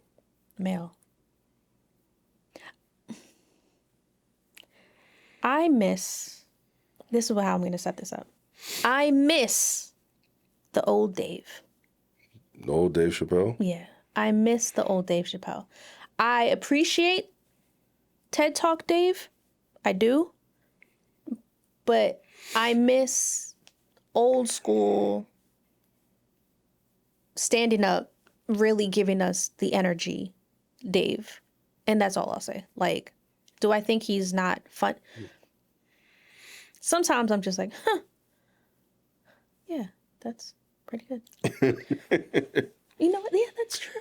Dave's comedy is definitely different now. It's different now, from yeah. what it was. And I mean, I guess as you grow with anything, some things change because I'm pretty sure from the first time I came on social media to now, a lot has changed with me. And whether I notice it or not, or people say, you used to post about this more, you used to do this more. And it's like, I'm getting old. There's certain stuff. I mean, certain stuff I want to touch on that and I want to leave where it was. It was cool back then, but I'm an older guy now. I can't be, I'm sure there's a few people that if I watch.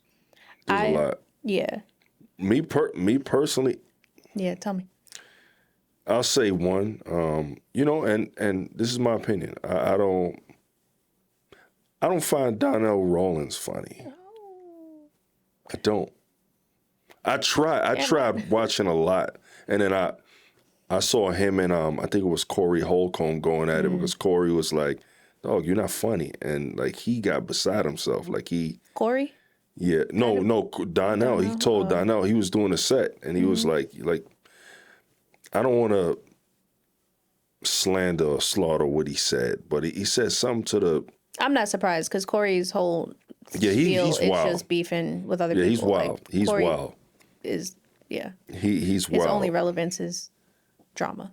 Now I like Donnell on Chappelle's show, 1,000%. Yeah.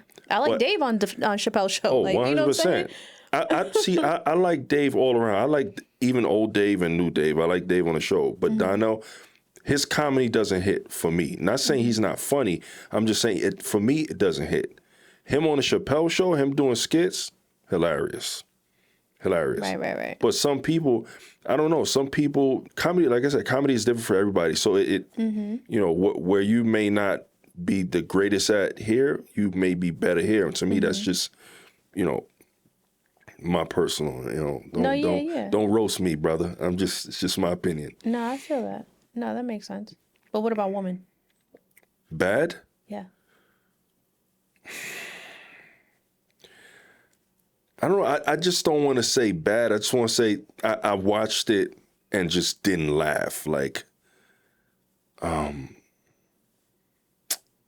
don't know her name. I tried. She did a stand-up and she was pregnant, I think, in the stand-up. Oh, the Asian lady? Yeah. Oh, yeah. I tried. This is what I do. I put on a stand-up and I give it like 15 minutes. Okay. If I don't laugh in the first 15, I don't. Yeah. Maybe it got funnier later, but it wasn't enough to grip me. That's no different than when you post videos online. They say you're supposed to have the hook, and that keeps people engaged. If you're not grabbing me right from the jump, if I don't already know you as like somebody who's established, like I already know Dave is funny, so when his come out, I'm just gonna watch it and see what hits for me. But it's like Matt Rife. Matt Rife came up like really heavy. All his stuff, like the clips I saw, was like great, but his stand up. After 15 minutes, I just didn't want to watch it no more. That's just me personally. Not that he's not funny, because the stuff I saw, like his crowd work is like phenomenal, but the stand up, it just didn't hit for me, and that's okay. Yeah. I will say this about Matt, and I'm not even a fan like that. Like I'm not a fan. Actually, I'm not a fan because who he is as a person, I'm hearing things, and I'm like, not a fan of that. But I do like the way he came up, because he kind of came up like Eddie Murphy, and he got into the game when he couldn't even get in the clubs. Like he was waiting outside of the club to go on stage because he wasn't old enough to get in, go up, and then leave. Like He was grinding. Yeah, so from what I know about him, that's what I've heard, is that's how he got into the game. And I think that's dope. I think that's really like fire to be young and believe in yourself so much that you're going into adult comedy clubs and be like, yeah, I'm doing this. But yeah, I don't find it Eddie funny. Murphy's garbage. Oh. No, I'm playing. I can't. about I'll never take a nap? disrespect like that. That's crazy. Nah, Eddie Murphy, definitely one of those guys. To me, Eddie Murphy, Paul Mooney. People will debate Kevin Hart. They will debate it. Yeah. Kevin, no, yeah, he's Kevin. Kevin's funny. Like Kevin is funny. Kevin is funny. He could be annoying. I would say it changed a little bit, but he's still funny. It's still very watchable. Yeah. I could sit through any special he does. Chris Rock, sometimes it's hit or miss with Chris Rock to me. More hit than miss, but it's still hit or miss. There's a lot of comedians that aren't big names that I do feel like need to have a little light shined on them. And some of them are big names, but not even known for their stand-up, like Lulu Gonzalez. Like I love her and I like her stand-up. And then there's so many. There's Chris Sosa, which is another, I like him. He's up and coming and he's really grinding. He's been somebody who's been grinding tough for the past few years. And it's not easy being a comedian. You know who I I still do, David Arnold. Yeah, I know. Yeah, I know David Arnold. Yeah. Damn, rest in peace. Yeah, that came unexpected, man. It was funny. Around the same time, you watch All Def? You know Teddy? He was like a bigger dude, but he really did. Sounds familiar. Yeah, he was like he was on a lot of All Def digital stuff. Oh, he passed away too. Yeah. It was kind of like all around the same time. Isn't Teddy the double cheat up on a Thursday? Yeah, man. Rest in peace, Teddy. Damn. Hilarious. No, he was funny. So funny. Patrick Cloud, another one. All Def Digital, they have a lot of great talent. What Patrick Cloud? Patrick Cloud. That does the podcast with Persephone? Yeah. Yep. He does comedy? He's done stand up. I don't know if he's a regular. I never seen him. Yeah. But like he's another funny individual. A lot of those people like Brandon Brody is from that realm.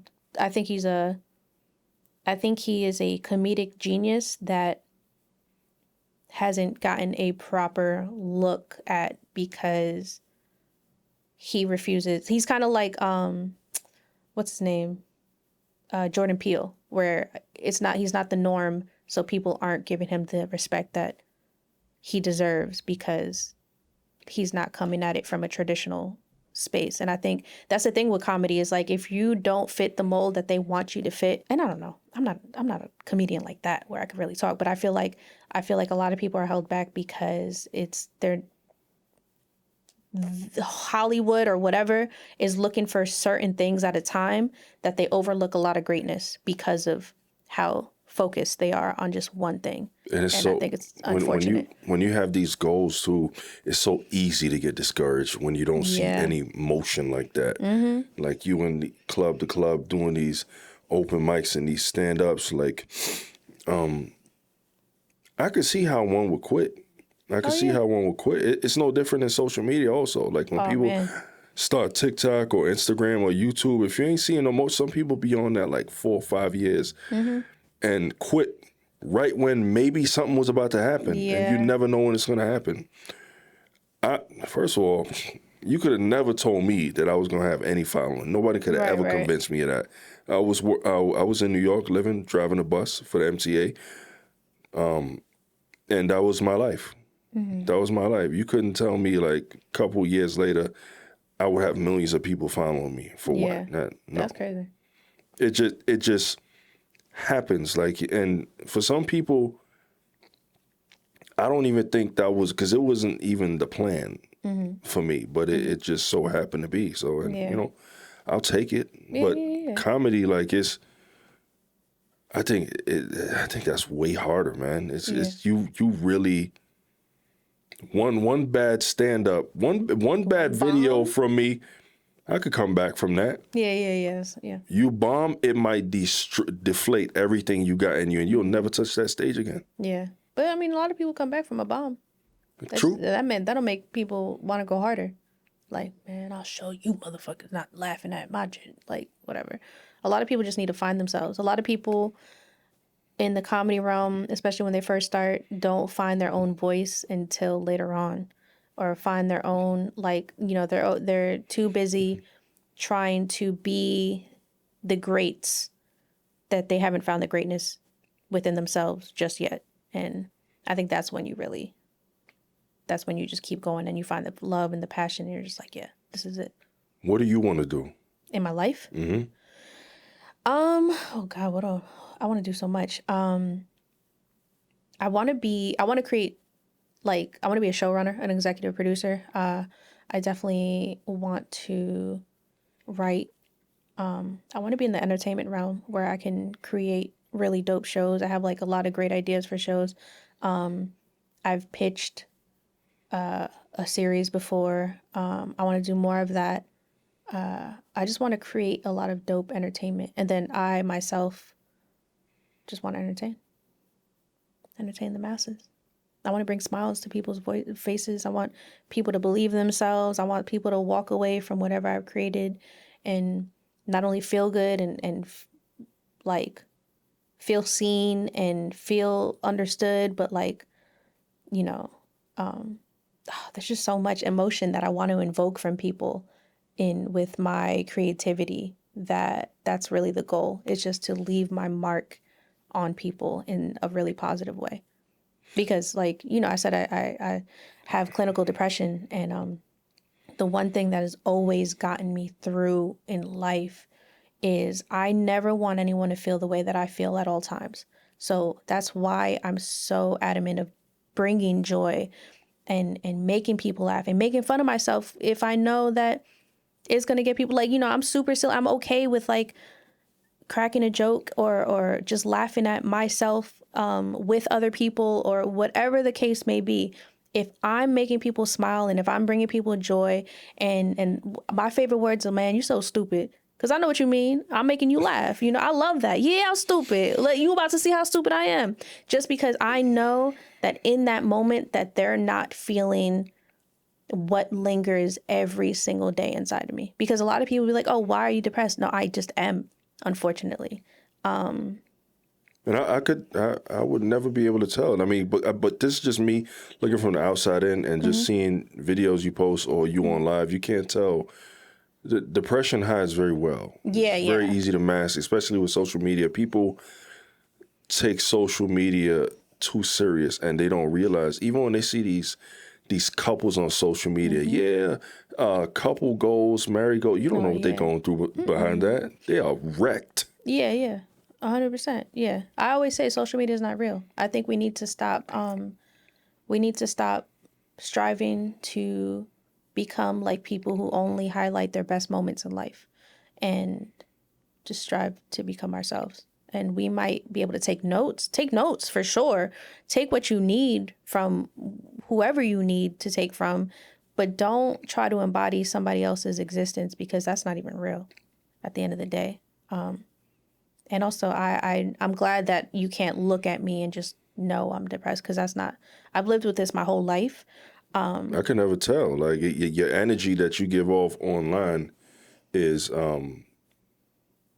like very joyful, very, the world, my little world is perfect. Everything is Perfect. all merry in my little bubble. And I don't know, that's just, I guess that's the idea. I mean, No, you that don't is want the to, idea, you don't want people to see your pain or feel that pain, because, the internet is people's happy place. And some people use that to get away from darkness. So the content we provide helps people, even if we don't see the people who's helping.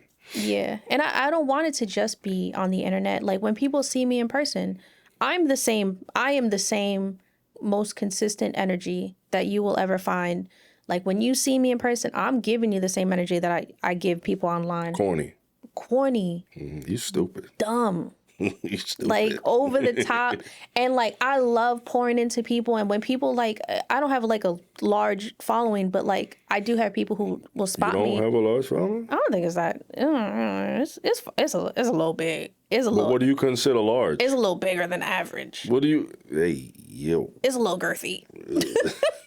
my following's a little girthy, a little shaft. People. They. I don't think they realize what small and large is. Like 2 followers, that's small. Yeah. Anything over 100,000 is pretty. Anything that's over 5,000 still. Like again, I'll always say, you put 5,000 people in a room, that shit looks crazy. Yeah. I'm at 186 right now. So see, and you know the number exactly. Because I just got to 86. I said, I don't know my number exactly. I'm trying to get to 2. And 2 what? 100? Yeah, 200. 1,000? Yeah, so I can be like, hey, I did it. Yeah, but what? Why do I want to get to 200? Right. Why? Why that specific number? What happens when you get to 200? Nothing. No, it's more so like, I can't believe 200,000 people are silly enough to watch this insanity just go. Like, you know what I mean? I think it's just funny because I am me on the internet. I'm not a niche. I'm a multifaceted individual, and that's exactly how I present myself. So the fact that any amount, 200,000 people are willing to watch, and I get it. There's a lot of like people who are just watching it because I'm a woman and they like looking at attractive women, and that's fine because at least that gets their foot through the door. Yeah, I might be attractive, but look at me with a mustache. You know what I'm saying? Like, I've seen those videos. I'm like. But like, look how silly it is. Like, and the porn stash, the little. Yeah, and like I like showing my personality because I might be always depressed, but I really like me. Like, I fuck with me heavy. I might not always be happy with me or with what I see in the mirror or whatever the case is, but to my core, I fuck with me. Like, I'm dope. You know what I mean? Because I'm pure. I mean no harm. I literally live a compassionate lifestyle through veganism, through not harming myself, through wanting to constantly pour into other people, through not looking through the lens of ego and comparing myself. And I want everyone to be great. And I will never compare myself and be like, oh, I don't want you to do better than me. I want everyone to do great. And then that's just it. And like, so I like me, you know what I mean? And I like me sometimes. But yeah, sometimes for sure. But to the core, I always like me. Every day, I could sleep a day away and maybe just avoid it because like, yeah, like there's times where I'm just like, okay, I do like the core of me, but today I don't like the fact that I'm not really motivated. I don't like the fact that I'm not really getting things done the way I need to. I have this whatever, like I feel sad in the moment or whatever the case is. Yeah, but to the core, I always like me. I always rock with me. And that's that feeling right there is what keeps me going, because the second I lose sight of that, I don't want to know what happens because of my depression. Have you ever showed the internet the other side? What is the other side? Well, the not so happy side, the not so the you that no one sees. Oh, that's nobody's business. It's everybody's business. No, because I feel like the internet, like people love to run to the internet to have a whole woe is me moment. And I just don't want that. I don't want you to, because there's been times where people who I really rock with will go to the internet and show sadness or show whatever. And I know it's just a moment in time, but I'll always think about that now that I look at them like, damn, man, they really had to go through that. Like, and I don't want that to be a constant thought, because I'm trying to, people hold on to things when they don't need to. Like, think about it. Like when you're in like people in a relationship, a girl will go to her friends and be like, you know, he did this, that, and the third, blah, blah, blah, whatever. Her friends are going to hold on to that moment. She and her man are going to work past it and they're going to live happily ever after. But her friends are always going to think of that one time. Well, what about that one time where he did this, that, and the third to you? Yeah, but we moved past it. Those ain't your friends, man. Yeah, but that's how the internet is. You know what I mean? The internet. I still get asked about my last relationship. This shit was 3 years ago. Oh, when y'all getting back together? Oh, I miss you. Bro, let people move on. Like, people have a hard time letting you move on. So I'm okay with showing people what I show them. I'm honest. I'm real. I'm not gonna act like my life is perfect. That's for damn sure. And but yeah, I don't think I need to be on there and be like showcase every sad moment, because everyone else does that. I've made a couple vulnerable posts, and that's just to let people know, you know, I'm just like you, because for some reason, when you gain a following, people, they take you out of like just being a normal human being. They put you on this pedestal that I don't want to be on. Like, I'm very flawed. I'm not perfect. So, you know, I struggle with my Tourette syndrome like a lot. And I'm not sure if you ever seen that girl, Baylin. She's like most known with Tourette's online. She has like 9 million followers, and she's always saying wild shit. But I always edit out, because there's still a part of me who's not okay with the world seeing me like this, just the people closest. So, you know, if I'm recording a video, like if I let you see a raw video of me making videos, you'd be like, wow, it's all cut out. It's all cut out, and I redo. People always say, nah, you don't have Tourette syndrome. I don't see it in your videos. Do you see how many cuts in my videos? You know why I did that many jump cuts? Because I got to edit it out, because it's hard. Like even right now, it's hard. And we've been going for a little while now. So it's, you know, it's very subtle, but like, it's like when after a whole day of like trying to suppress, like it's like a bomb at night. It's like, okay, so we got 5 seconds till detonation now. So it's like it. But I let people know that, because I know there are people out there doubting themselves with, you know, other disabilities and feel like they can't do anything. But, you know, I'm normal too. Like, I'm not, Right. I'm not this perfect guy. Like, I don't even, people say, oh, you pander. I never said I was the perfect husband, never been the perfect boyfriend. I'm just saying, I'm just here trying to breathe positivity into your lungs. Exactly. Tell you, hey, it's okay for women to have cellulite. It's okay if she got a little pouch. I'm not out here like Derek Jackson saying all this, and then, you know, he was messing around on his wife, though. I'm not giving that kind of info out, man. I'm not going to set myself up to somebody be like, no, that's not what I'm here to do. Yeah. Not, I'm not going to change who I am. I'm sorry. Derek Jackson liked one of my posts. I blocked him. I said, not No, on my you didn't. watch. I said, not on my watch. Did not. I did. I think I was live on something, and I looked at my iPad. I You said, know, if they like it, they like you. hell no. Once they double tap, they trying to double tap. When I double tap the block, because I'm like, I'm not about to be on this motherfucker's radar. Like, You know, Instagram is a wild thing because people do. You know, if I follow somebody, I see something, I just double tap and go. I don't even think about it. But man. some people will take that as, oh, he likes me. He liking all my videos. If it comes up on my feed, Right. I'm gonna just like it and keep going. Isn't that the point? We're supposed to support each other. I'm supporting you. You know how many weird AI videos I've liked? Do you think I'm into that? Maybe. I just like it and keep. I don't think about it, and I think people they overthink it when they see a like. Oh, all right. Let me DM him just to make sure this was a like and not an in like with me. No, if that was the case, that is not the case. I hate that.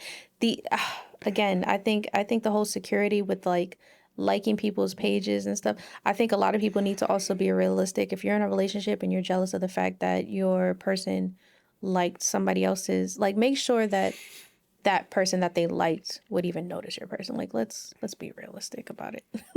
And with me, sometimes, you know, it's just whatever. I'm liking it and keeping moving, but sometimes I like it just to go back to it to use the video later. Yeah. Because when you like it, you could go back in your activity and see. Because sometimes there's a video I wanted to use and I didn't like it and it's gone. You don't save? You don't have like a folder of save stuff? No. I have a bunch of different folders. Like I have And where? In Instagram? Yeah, so like when you hit the little save thing on the bottom right, you can choose what folder to save them. So I have a bunch of different folders. So like I have a folder dedicated to like hair that I'm like, oh, I want to try this hair. Like I like the way that this looks.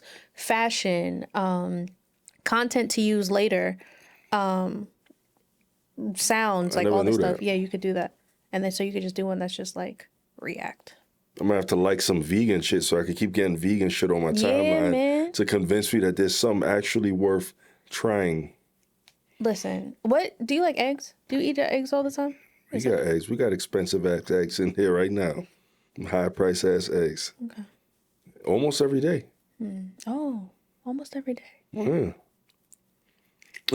I saw a video this dude keeps doing. He got a series. He was like, if I ever hit the lotto, you ain't gonna know it, but there will be signs. You got all them eggs in there. You can't eat eggs? I don't eat eggs. There's a reason I'm asking.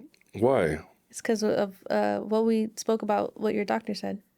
The cholesterol? Yeah, that's from eggs. If you cut that down, not have it every day, there's even vegan substitutes that taste like eggs, and it has me with this vegan schmeegan, protein in it and stuff like that, and you'll still get the same, like if you like them scrambled, if you like them whatever, you want an omelet, okay, but there's egg substitute because I feel like bacon substitute? Nothing tastes like bacon. There's no seasoning on that. Well, smoke.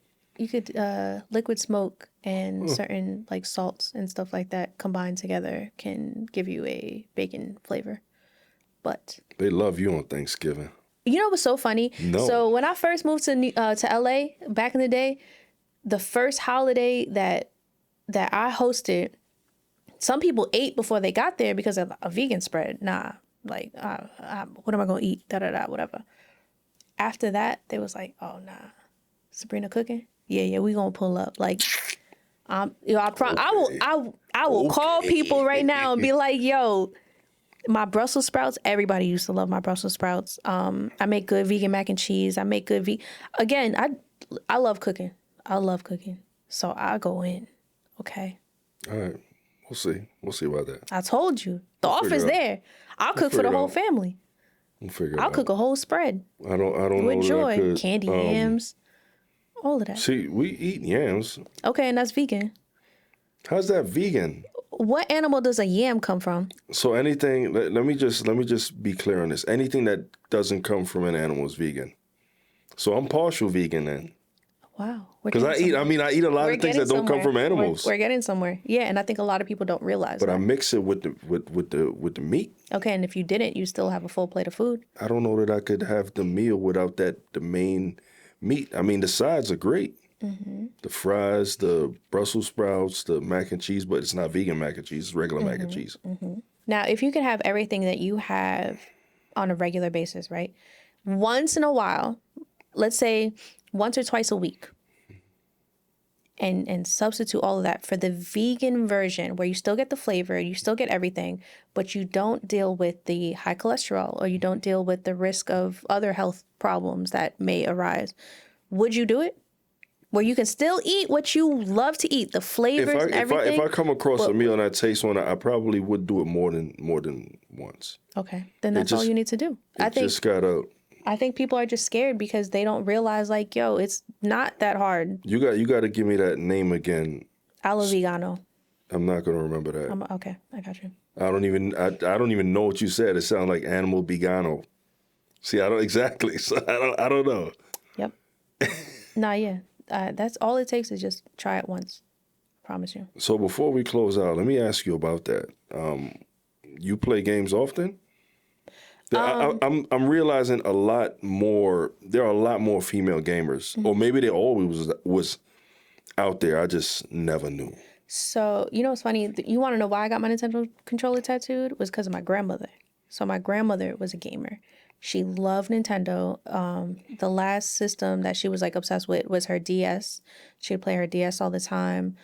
She loved her Sega Genesis. Sonic was her favorite. She loves Mario. She knew all the little secret stuff. Like, listen, my grandmother was a gamer, hardcore gamer. My mom is an iPad kid. She'd be on her iPad, but she'd be playing games. And then there's me, who I started with Xbox and then worked my way up to PlayStation. And right now I'm on VR a lot. I do a lot of VR gaming. PlayStation what?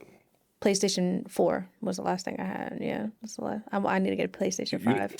You behind. I know. Hold on. So you play Nintendo? I play Nintendo. Mm-hmm. You ain't know. I'm gonna ask you a very important question, and if you don't know this question, be in the game, you're not a gamer. Oh, okay. What's the Konami code? Konami is the brand. The game Contra. Up, up, down, down, down, left, right, A, B, select, start.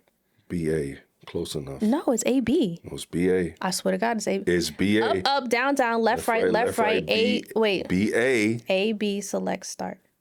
BA, select, start. If you want Google two players. Google it. All right. If you want two players. Left, right, A, B, select, start. All right. I'll just put in, hold on. Keep saying it over. Don't try to switch it up. No, I said what I said. Up, down, left, right, A, B, select, start. You're so wrong about this. Okay. Hold on. There it is, right there. What does that say? Nah, man. No. What are you doing? What are you doing? Don't try to switch it up. It's right there. Wait. Ain't no wait. I'm right. Don't try to find an alternate version. There is no alternate version. This ain't Marvel Cinematic Universe. There are no alternate versions. Why does this feel like a... It's up, down, left, right, right. What's it called? Deja vu? No. A Mandela effect. I feel like I've always said A, B, select, start. Wait, but this one doesn't even say select, start. So this isn't even the right one. This one just says start. This is what I'm saying. If you do select, start, that's select moves the cursor down to 2 for 2 players. If you just press start, it's 1 player. So it's up, down, left, right, BA start, right, or BA select, left, start. Right. You lost. Left, now you got to eat a steak. Oh, I'd make you. Are you going to kill the cow? Yourself? No, it's already dead. No, you have to. You're going to eat the finest steak too. No, you have to Wagyu, whatever. To slit the throat of the cow, drain its blood, cut the meat out, and then and only then would I eat the steak. You lost. There is no AB. Okay. You got me on that. Oh, I did. Oh. Okay. But you have to do all that in order for me to eat the steak. And I need you to look into the eyeballs of that cow with the long lashes as it goes. You lost. Okay, but I'm telling you the only way I'll eat the steak. Okay? Could be done. Okay. Okay, Sabrina. You gonna do it? Sabrina, okay. Why you say my name? I was about to say the witch. It wasn't the. I was about to say the cat. It wasn't Sabrina the cat, right? Sabrina the witch. Sabrina the Teenage Witch. Okay. Yeah, you know about that. You as old as I am, so it's all right. Yeah. What are we, 56? I'll be 44 Saturday. You be 44? Saturday? Mm-hmm. What are you? What's your sign? In Aries. I'm acting like I know what the hell. I don't know anything. You don't know anything. I'm a Virgo. I love lying to people though when they. Yo, what's your sign? I'll be like, I'm a Leo. I knew it. No, you didn't, because I lied to you. Stop lying. You're a liar. You're a liar. Now I know what you are. Mm-hmm. Yeah, I don't know anything about any of that. I know about Virgos, Taurus. I know to stay away from Scorpios, and a little bit about a Leo. That's it. But that's only because I started observing the people around me, and they are those things. So I'm like, oh, I guess let me see if this. I'm a Virgo. That doesn't mean anything. You a Virgo? I'm a Virgo. Oh. Good people. Yeah. Got one right out there. Oh, hell yeah. This was September. You September or you? August. August. Mm-hmm. August 25th. I don't know that there's a difference, but. There isn't a difference, but don't ask a September Virgo that, because they'll tell you something different. They'll be like, we're better. Before we run out of time. Thank you. We're out of time. Yeah, it's about to. Yo, you got to edit this. Yeah, don't remind me. Thank you for sitting in traffic for 4 hours. Oh, yeah, thank you. What was it? It's supposed to be 2 hours. It was 4 hours. Was it 4 hours? No, it's like 3 and change. You left when? 1:40, 1:59, 1:58. Yeah, a little over 3 hours. I appreciate the dedication. It definitely won't. Huh? Thank you for having me on. Oh, I don't know what I heard just now. I'm like, huh? Yeah, no, my pleasure. Definitely always welcome back. You, unless you get too big out there to want to. Yeah, probably. Chat with the little guys. I don't know. People be weird, man. I realized very quick that people on social media aren't who they make themselves out to be. There are a lot of people who I tried to mess with when I really didn't have a following, and they. Oh yeah. They want to mess with me now, but I just put it off, and then some people like really act Hollywood, like okay, you got a following, but you letting that get to your head, man, and that's why you hardly see me collab with people. People be upset and they say, "Oh, you always have these OnlyFans bitches on and blah blah, OnlyFans detected, opinion rejected." I don't only have women who do. I have the people who mess with me. Yeah. Who genuinely mess with me and mess with what I do, sit across from me. That's it. That is all that's required. And, I got to, feel them out for a while because I don't want to be sitting around some psycho. Right. But those are the people that sit for me, not fake people. And right. It just so happened these are the people that happen to be real people. So, I mean, I don't know what they expect. I guess a lot of them dislike me because I'm not like the other people who have podcasts, because everybody with a mic got a podcast, but I don't slander women, and I guess that's what a lot of men want to see. Yeah. And I get it. If I did that, it would bring me views, but I'm not that thirsty for it to where I'm willing to put some on, dog them. And I don't even see how these women know that this is what these podcasts do and still come on, like brand new guests every week. You never watch this podcast and you come on, you know what's about to happen. They treat these girls like they're idiots. They talk to them like shit. I'm like, oh, okay, well, Yeah, I hate it. Well, I mean, I don't know. I stay in my lane. You don't like it, just unfollow. That's it. But yeah, no, this was fun. I appreciate it. It was a good time. Yeah, you better. I'm gonna cut that out. That's crazy. I'll be like, oh, I knew it. But yeah, thank you for coming by. Oh.